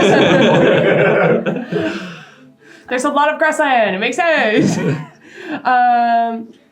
Yeah, and then I had this really big black eye for like a really long time. Like longer than you would think. Like kids should not be that swollen for that long. It's crazy. This is true, it seems. It's so true. And So then you two sort of start covering the conversation. You were going to have Yeah. a quick aside with Cal. We got a smoke and mirrors situation over at 3 o'clock. so bad. I saw those photos.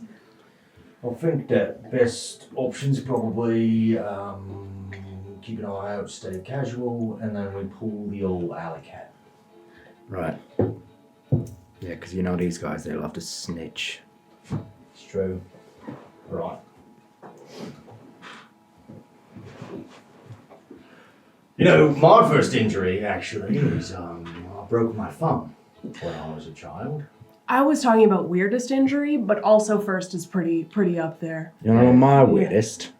Half my body got sliced off. That's pretty weird. It's pretty weird. I was going to say it was his ass cheek, but Also It pretty does look a little weird. funky right Close second. I was going to say it was his learning disability. Took a lot of hits. now. Do the brain. Right, so while I was out there, we could go stay outside of town, or Old Lady Cravat. I forget her name. It definitely wasn't crap. I know. Old Lady Holt. Old Lady Holtz. Got a place cheap, low key. Soldier said that's the place to be. We do have to go check in at the Greystone first. Check it. Yeah, they're keeping tabs. Oh, It's kind of what they do, but also strange for a town this size. very strange. But I would say we do that anyway. I 'Cause mean, they already know we're here. we could, or you were the only one who talked to them, and then we could just say that you forgot and I that told them you're embarrassed because you can't read, so you didn't want to write it down. What's with the whole thing of me not reading? Listen, it's a great cover. Well, you take it then. Well, it's too late now. We've It's already not, because- pre-established that you can't read. We're not, because I can read. It's canon in the group now. I will murder the entire group. Well, the group will still remain and it will still be canon. Openly talking about how you're going to murder your group in a We tavern got is much so bigger rude. things to be dealing with. We got big, serious things to be talking about here, all right? So I let's think serious you up and stay grow tonight. up because we got things to do. That's right, painting's very important, right, Cal? Yes. I'm the bodyguard, so I gotta take things seriously. Okay, are we going to talk to your lady or not? Well, at this point, it is what time? 1:30 in the afternoon. We can't wait till evening. However, here's what Cal and I call a smoke and mirrors situation going on. Mm-hmm. Don't look, but that bar playing in the corner, he mentioned the you know who, and definitely an informant. So, Go ahead and make a finesse roll for me.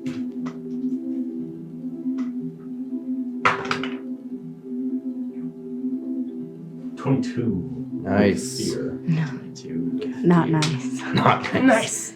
No, not nice. Nice-ish. Like, congrats? Question mark.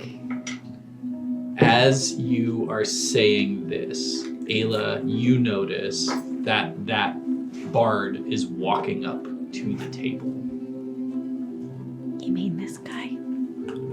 Nice. He just grabs a seat. I'm gonna like tuck the locket in my shirt because just in case.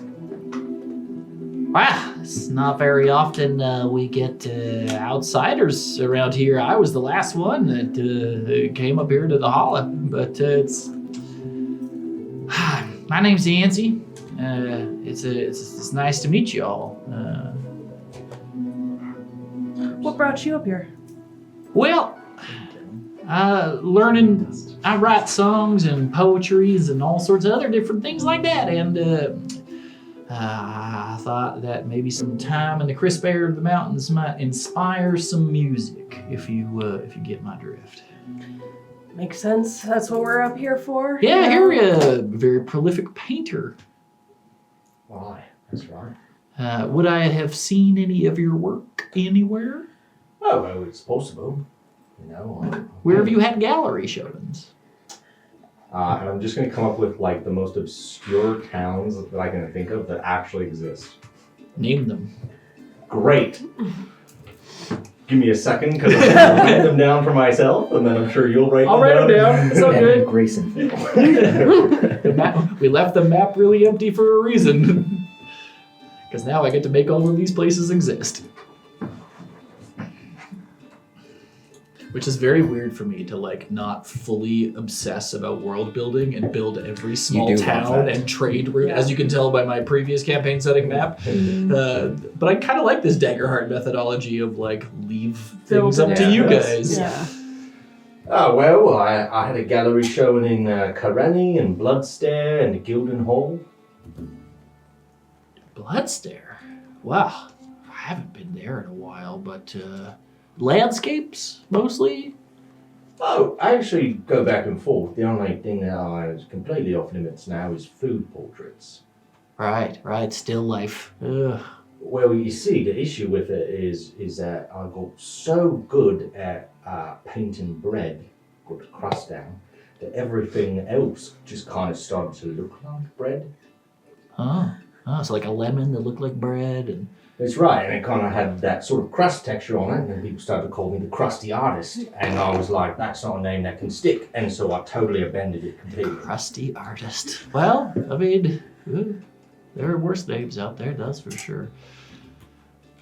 Oh, I can't really think of one, but It's around this time, as he's been speaking, that you all notice you can't hear the fire in the hearth anymore. I mean, I've been called some strange things in my day, but definitely never been called the Flame Keeper before. He looks over at you, Cal. Yeah, that'd be weird. Yeah, it would be weird to say a name like that around these parts with who's watching and listening. Like you. Consider this a friendly warning.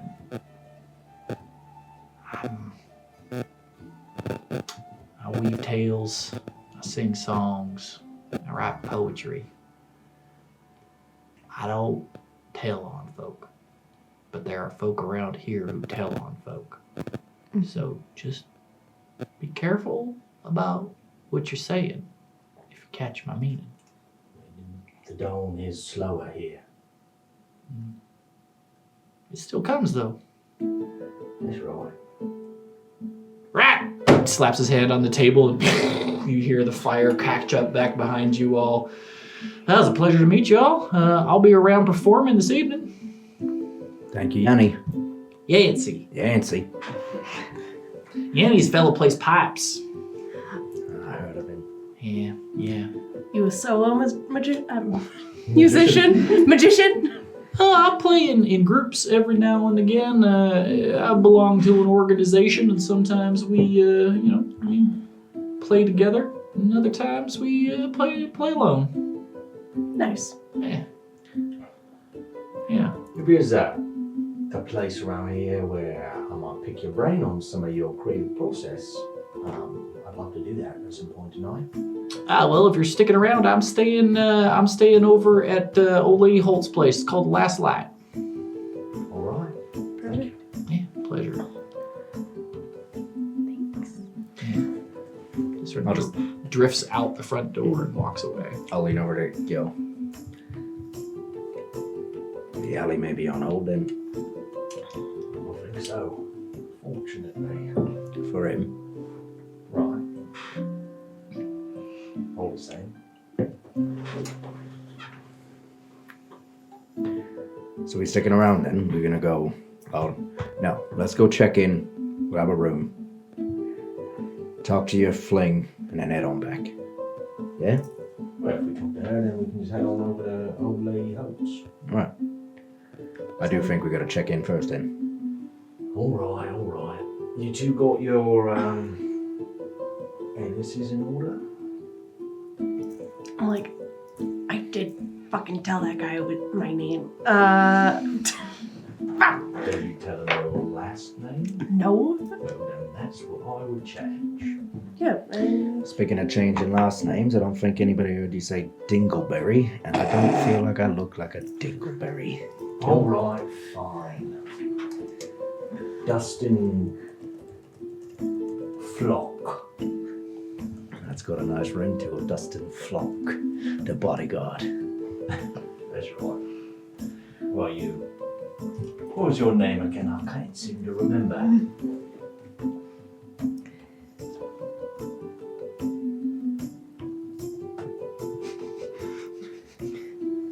Names are so hard. Briar. Briar. Feldspar. Right? What? With a V or a W? His accent's really hard. Feldspar. Oh, with an F.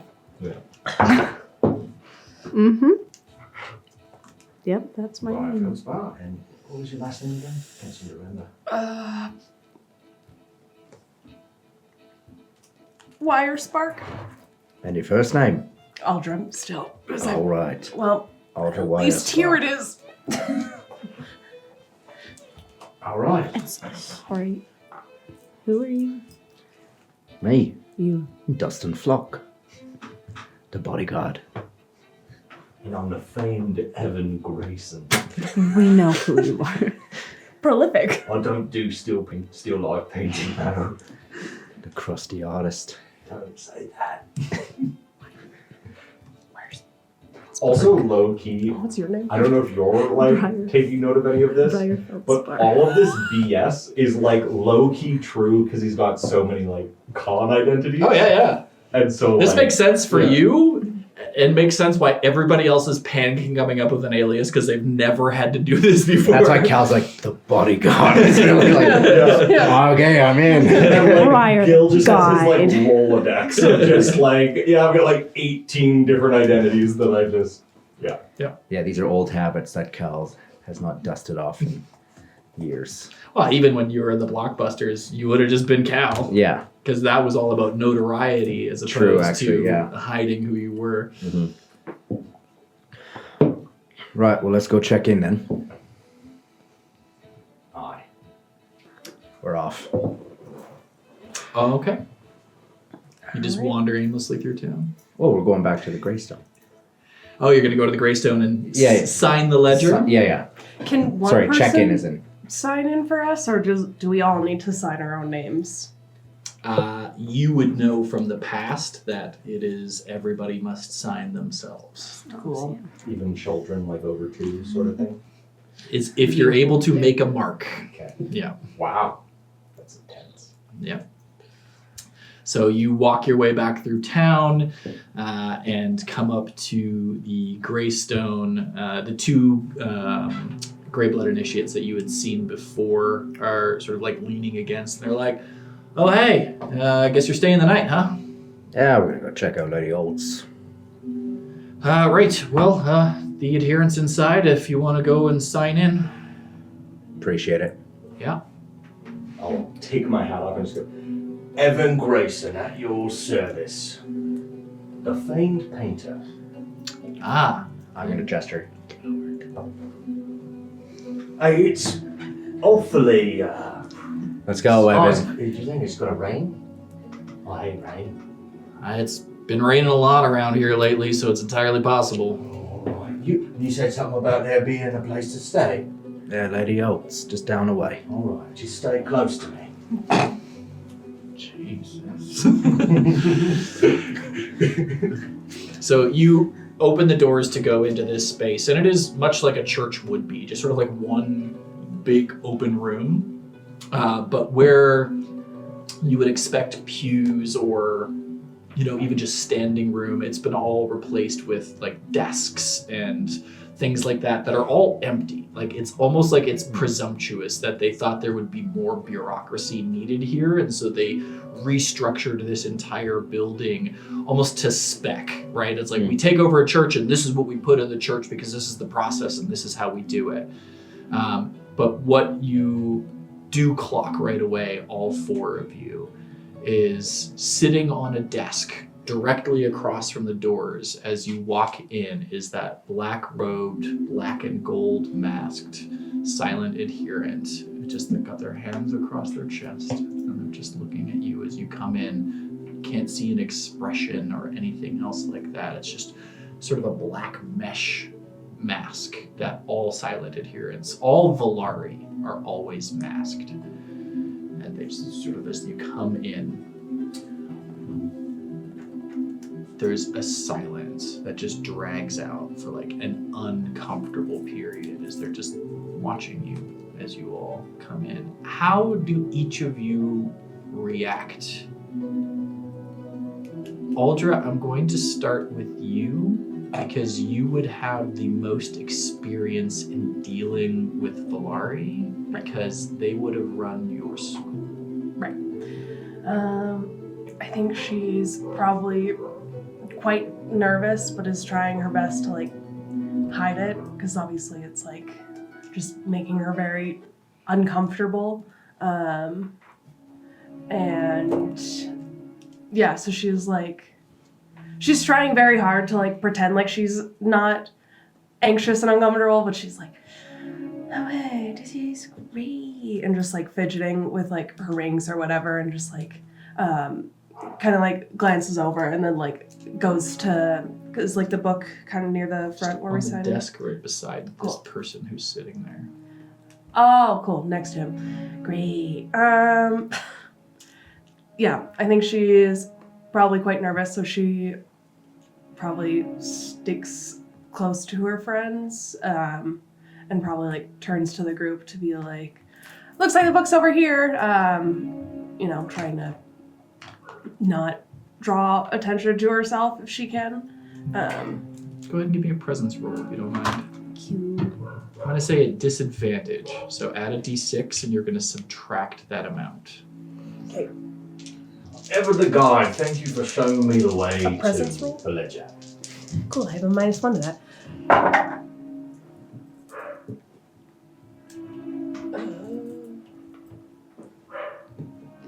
So 12 minus 6. Minus. And Rolled then a also 6 on the Yeah, so- d6. Also with and here. my -1 to presence. So that's an 11 minus 6 actually. No, it's with hope. 5. Okay. Fine with hope. That's a savior. So go ahead and mark the hope. Cool! Yay! Great! Wow. So cool.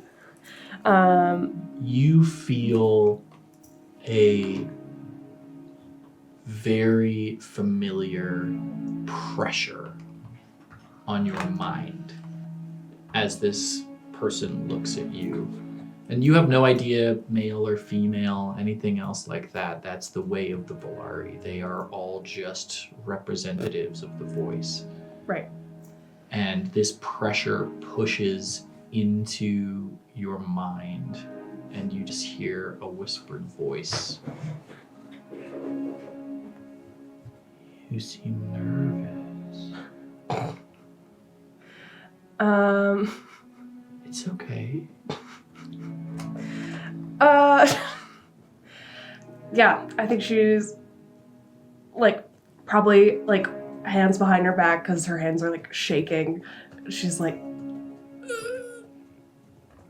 yeah, trying not to make eye contact, and pretending like she can't hear what's going on, and is trying to be like, that's not happening. That wouldn't be happening. That's not what's going on right now. I don't. Yeah. You hear as they slap the book beside them, their mask never moving from you. Come, sigh. Is that in my head or is that like In out your loud? head. Cool.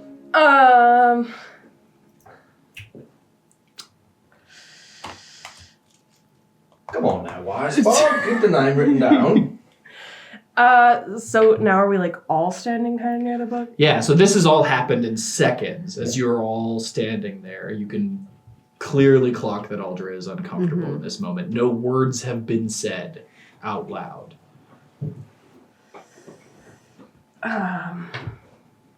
Yeah. I think she's like almost like, yeah, trying to like shuffle backwards a little bit while her friend shuffle forwards to be like standing kind of in the middle, be like, no, I'm part of a group. I am not here by myself. I'm with my friends. So I'm just gonna quickly sign this book that me and my friends are all signing. We're all signing the book. I think because I would have known that they were at her school. Yeah. Right? I think so. It depends if Aldra shared Yeah. that with you. Yeah. I did share, my childhood backstory with Ayla. So yeah, she's aware of all my teachers and, how mean they were. So I think I would have like seen that and just kind of like stepped kind of in front of her, in front of Aldra, and like looked at the figure, and then I would have signed first, and then just kind of like I was gonna say I was just waiting. Cal would sign. yeah, but like this. Yeah, you would have all just walked in, there would have been the silent exchange, and then they just sort of like slapped their hand on the book and then looked back at you all.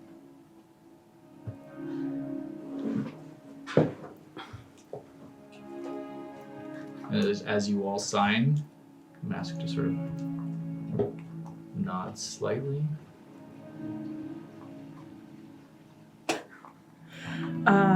Yeah, I think she's avoiding eye contact. Like she's just like standing with her friends, being like, "Well, we came in here what we need to do, so." Would Gil know that these guys like never talk, or do they talk sometimes? Like if you were to arrest them. Very rarely do they speak, but they do speak. Okay. One of the tenets of the voice in Amber is silent obedience.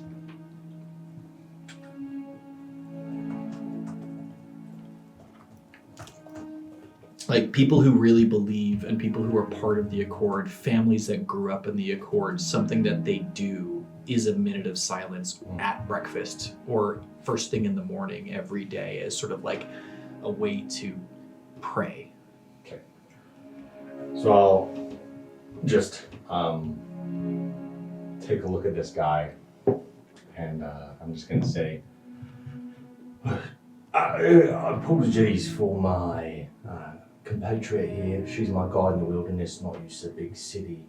Perhaps a moment of silence might all help us calm down as we become more ourselves. I myself am very nervous being in a town such as this with only one bodyguard. I usually have at least 4.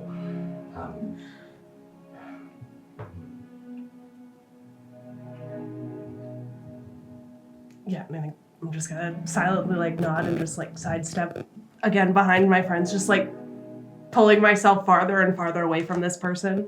Right. And I'm just gonna turn and just put my arms and just walk them out.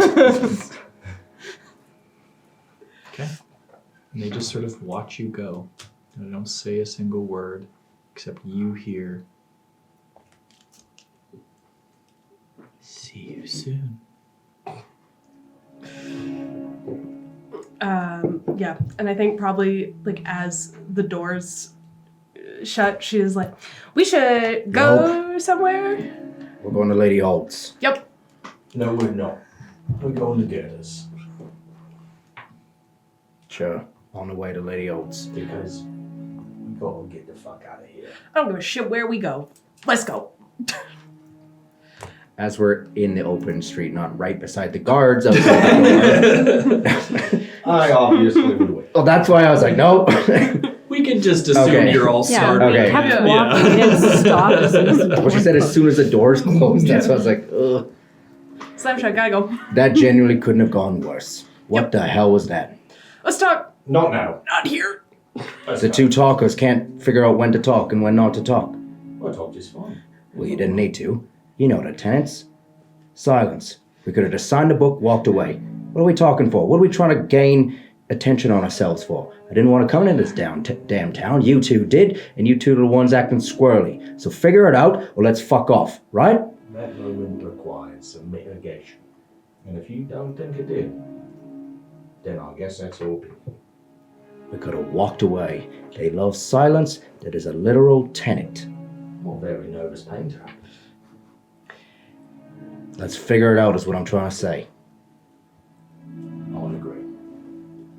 Yeah, and I think Aldra is just silent. I don't think she tells her friends that that they were talking in her head, especially not in the open. She'd probably wait till like at least like behind some closed doors, at least to be like, "Oh, I'm doing some weird shit going on." So she's just like silent now, following the group. Okay.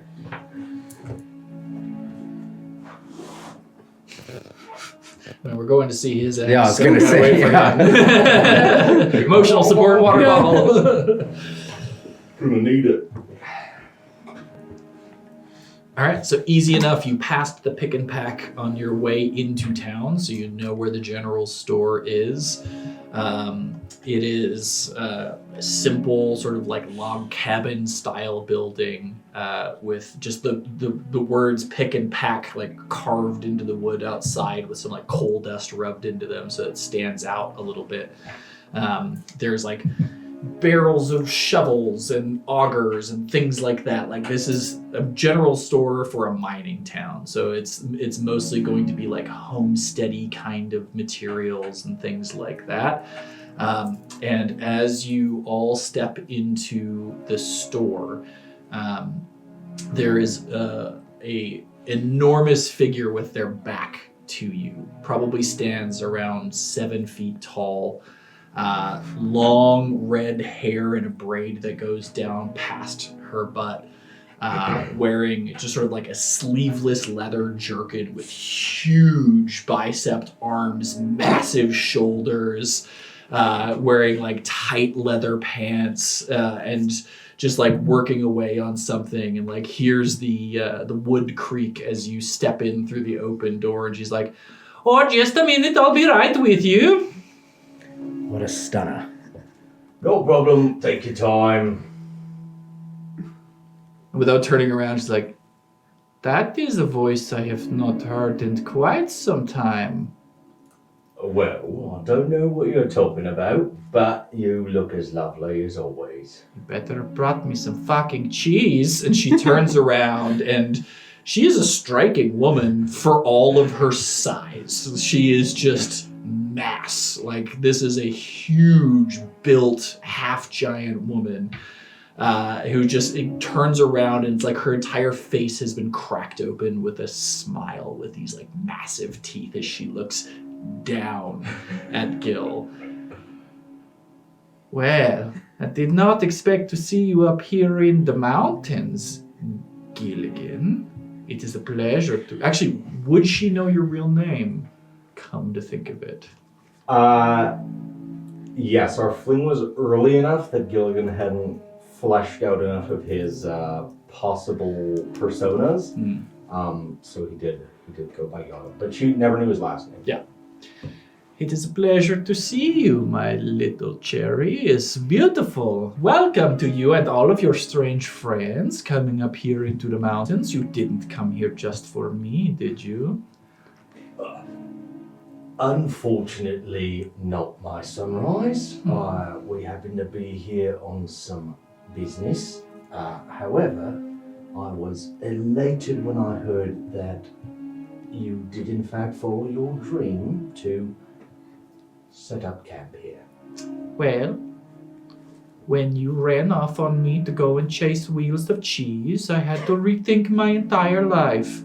So I had many sex with many other people for quite a number of years, and then decided that it was time to be rich instead. And so I came here, and I opened a store, and I do other things as well, like we spoke about before." Of course. Hurts to see others living your dream. You have always been industrious, and Idle hands, they say, the devil's plaything.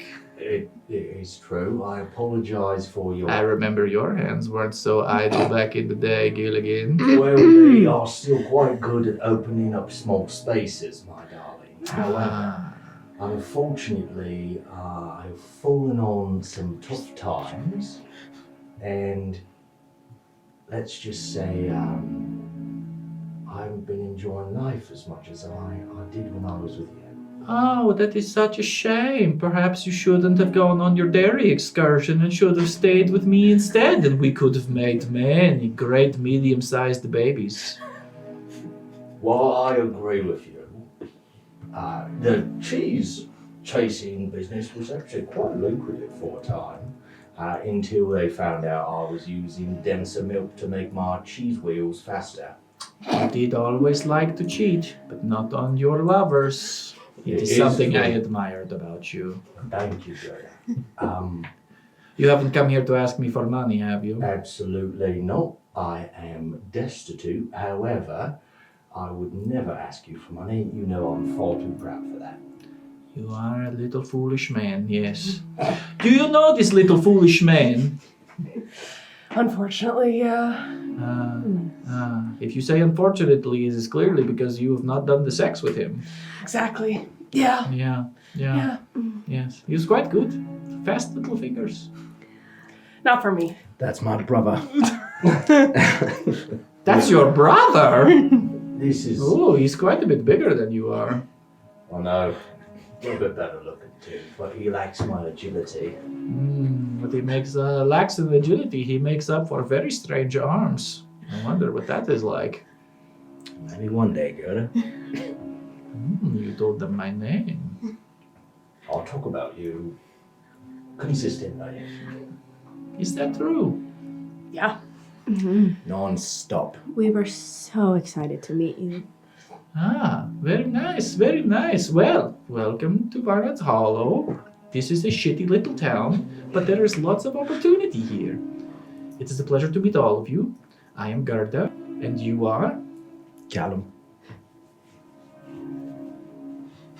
Are you Were you Ayla? Do you not know your name? No, sorry. Are they using fake names and now you are confused because they gave you my real name? Or did they give you a fake name, but I thought we were using real names? Ooh, that is very clever. Now I don't know if that is his real name or not. You have done your job, Ayla. You must be the smart one. She is. And you must be the pretty one. Guilty as charged. I like your leather pants. What was she wearing? Leather pants. Also leather pants. I like your leather pants. We have great minds. I bet you would fit into one leg of mine. Care to try? Yes. She goes to start releasing your pants. Yes. Everything is an offer when it comes to girls. Yes. Enough of the cheese talk. I'm over it. Well, we can get to that fun later. What has brought you to my humble abode? Well, as it so happens, we're on the road because, you know me, can't help myself. I've stumbled upon a new vocation. Yes, what the crazy thing are you doing now? I'm painting. Never Butts. did like painters. I'm painting butts. You're painting butts? That's right. Did you come to paint my butt? I could. You should. You should see his brother's weird butt. You have a weird butt. Can I see it? Yeah, whatever. I'm just gonna turn around. Oh, he's not as fun as you, is he? Unfortunately, I've got the fun, but he's got the physique. But if you don't really know how to use it, what good is it? It's true. I just didn't come here to flirt with my brother's fling, Gerda. A fling? A fling? We had a deep and true romance. It is true. I can't believe you would demean it so. My apologies, Gil. Anyways, I believe we came here for a reason. We did, in fact, come here for a reason. I would like to hear this reason. As it so happens, I was around here painting, if you catch my drift. Okay. And there are certain members in our party who may have got a little fuzz on their jacket. Right. This is some sort of euphemism that you are trying to tell me. That's right. Okay. Remember fuzz on the jacket, you know, whenever you and I got in a little bit of trouble? Ah, right. Like the time that we went to prison together. Exactly. You know.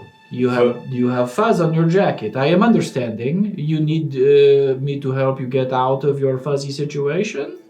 I just heard that you were currently here for various reasons, but fuzz removal being one. I am mostly here for smuggling. Exactly. You smuggle things with beaten hearts? No, I smuggle ore. Ah, that's a shame. Could you smuggle something with beaten hearts? Do you need to be smuggled? Are you in trouble? I think we just need to leave town nondescriptly if you have any tunnels or anything like that. You could just take the road. There's no walls. It just so happens that there's another individuals in town who are quite good at watching things. Ah, you mean the masked one. That's right. Right. They are also very good at listening to things. You must be very careful about what you say. I have put wards around here so they cannot listen to here, but they have some sort of strange device in their tower that can hear words. And that is why I knew that he would be capable enough to allow us to speak freely. Which is a good gamble. You always knew I was good at that. Yes, yes. It's some sort of new device they were talking about that they brought in just a few months ago that apparently can hear many things. Does it block? Does it get through your wards? Are those still right? No, Gert is smarter than that. I always knew that your brain was as big as your body. Yeah, proportional. Exactly. Yes. So, if you are worried about the adherents following you or whatever, they have the ability to send messages to other places. You would probably best to just play out whatever gaff you have going on here and then leaving in the morning. If you were to run or disappear, that would probably be more noticeable. I'm a little disappointed in you, Gil, that you did not think of this. Well, you see, I did think of it. The only thing I'm worried about is how fast they might act, given our... Have you given them reason to enact violence against you? I think we gave them reason to be suspicious of us. Oh, the Accord is suspicious of everybody. It's kind of their thing. Well... The vibes were bad. if All kind of bad. Bad vibes. Bad vibes. She took about a minute to sign the ledger. Oh, well, It's really that's maybe a problem, but also they're very creepy. So I have seen other people come, and I have gone to places once where they just look at you, and you're like, why are you looking at me? But then you're not sure if they're looking at you because they have a mask on their face, and maybe they're looking at somebody else, and you don't really know. And then you just get in your head, and you're thinking about things, and then you're like, oh, I haven't signed the book, I'm so in trouble. And then you sign the book, and it's fine. That's what I thought, but really, really was staring into me. Into my soul. Oh. Well, you might be fucked, but still, I wouldn't run. Oh, all right. Well, I mean, you know this much better than I. You know that I tend to the lower places of influence. Right, yes. Well, I would keep up this whatever facade you have going on now, and then when you leave here, throw that away, just like you threw our love away, and then become somebody new. You're very good at becoming somebody new, Gilligan. Thank you. Not a compliment. Well, I'm going to take Was it it as a a compliment? compliment because I feel like it. And also, I didn't necessarily throw it away. I just chased the wheel of cheese away. You could have chased my heart. That he could have. So, fuck this guy. I like her. Are you single? Then you should definitely stay tonight. We will have drinks together. We should have drinks together. You should have drinks together. We should have drinks together. Wonderful. I would very much like to have drinks with you and see if we can fit into each other's pants. Yeah, I can't wait. Really excited about it. Really. Great. So yeah. you are staying. Wonderful. This is very good news. Well, you're very convincing as always. I do have a way with people. Unless cheese is involved. I have not eaten cheese since you have left me. I apologize. I know you don't mean it, Gil. But You're you only are like a caged bird. You cannot lock you down. You lose your song. You know, I think the reason why I decided to chase cheese is you just see a little bit too deeply into my soul. I'm a bit Swiss to you. That was a terrible joke, but it is so good to see you. It is good to see you too, and I apologize for the cheesy joke. That was a better one. So, tonight we drink? Drinks! If you think that the fuzz is, The fuzz is no problem. It's so it's fine. They have 6 little Carnifex babies. I could crush them with one hand if I needed to. It is not a problem. The problem is if they send word elsewhere, because that word moves faster than your feet. So if you just lie low, pretend like nothing is a problem, maybe make a donation, or maybe just be good citizens, try to snitch on somebody, make something up. It doesn't matter. Just live by the tenets for the next 16 hours, and then tomorrow you go. Or maybe you stay. Maybe you join my smuggling ring. I could use a noodle talker, and he's got very strong muscles, could move the ore, and the two of you, well, you could just stay here with me. Sounds good. Speaking of old Gerda, what do you know about the mine opening up again?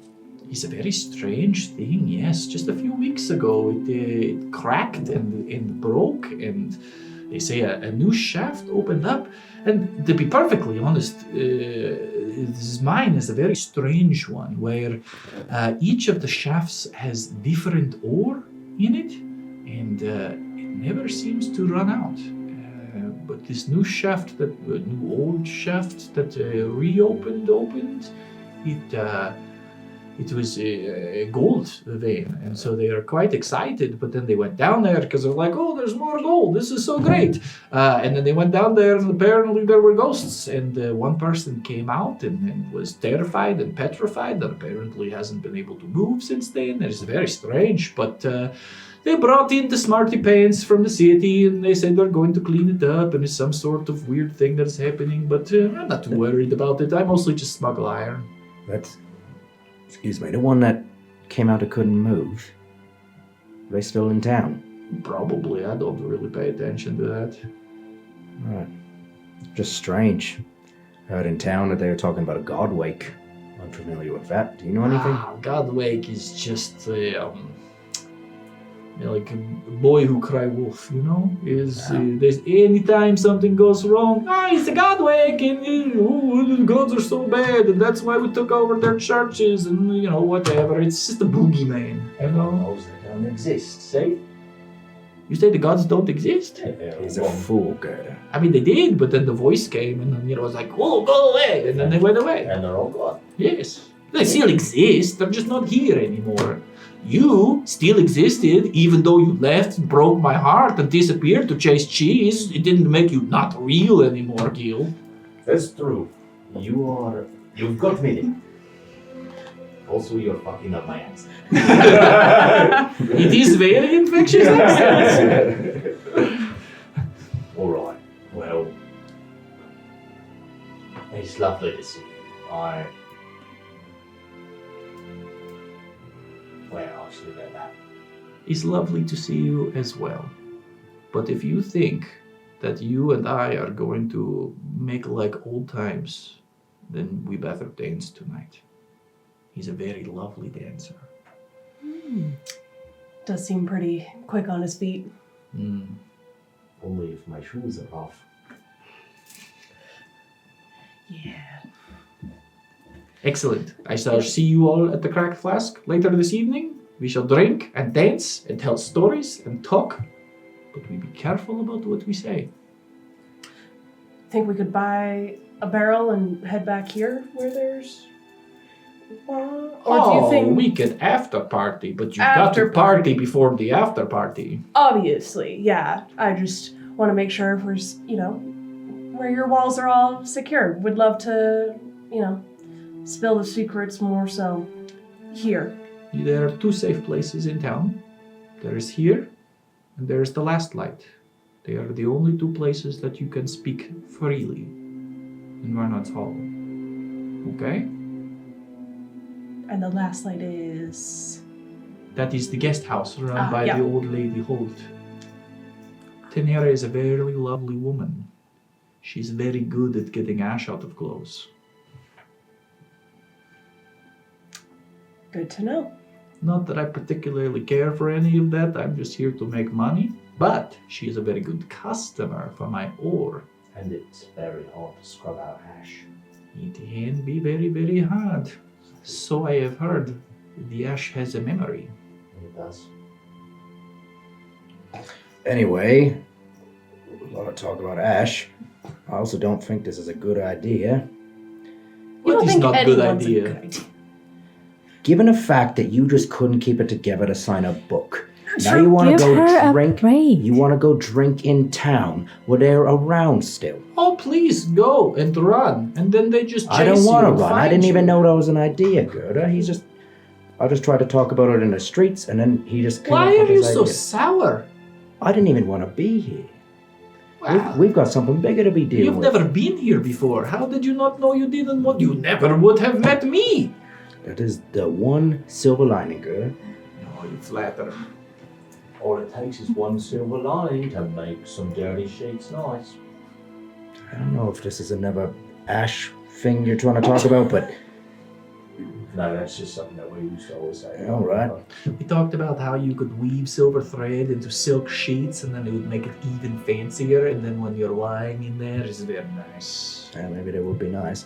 Also, if you ever happen to. All right, Gil. accidentally have Enough. a threesome with a Gil, woman- I'm serious. Shut the fuck up, Gil. It wasn't accidental. I invited them. I know, but I wasn't planning on participating. Ayla, I swear to all the gods here, I will walk out on this goddamn group. Would a day and a half in? He's very, very mean. He's walked out like 3 times every time we've gone drinking. Gerda, Oh, respectfully, diva. there's something bigger going on. And I don't know if Gil's comfortable with us sharing it. I know this is a safe place and I appreciate it. But these two keep flip-flopping like fish out of water. What we're gonna do?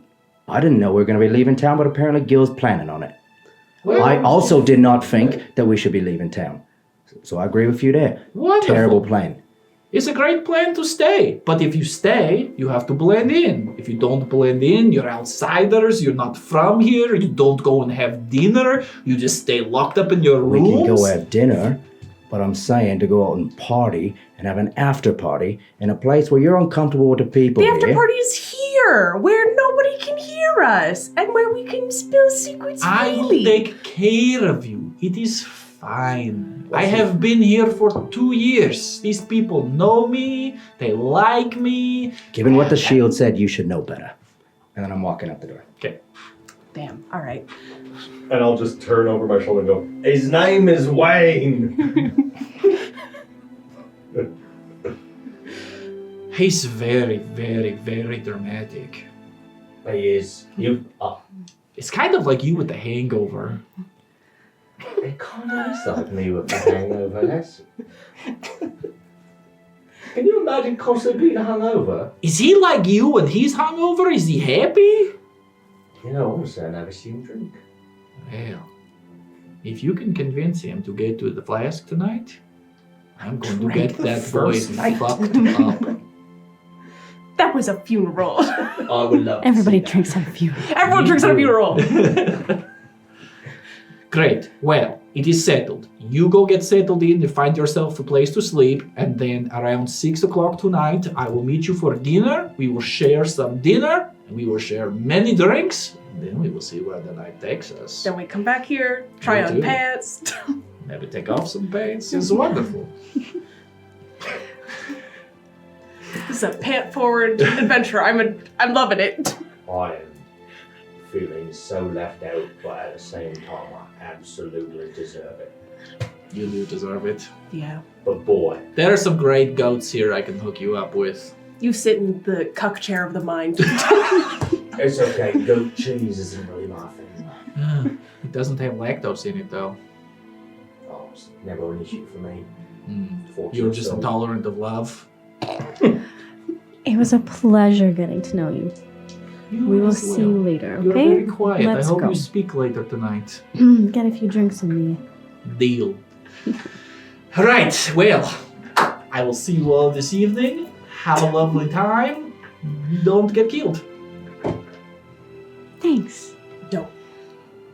And that's where we'll wrap today. Sweet. Thank you so much for watching. Try on somebody else's pants. And we'll see you next. We'll not see you next week. We're off next week. We will be back in 2 weeks' time to figure out where the fuck this all goes. All right.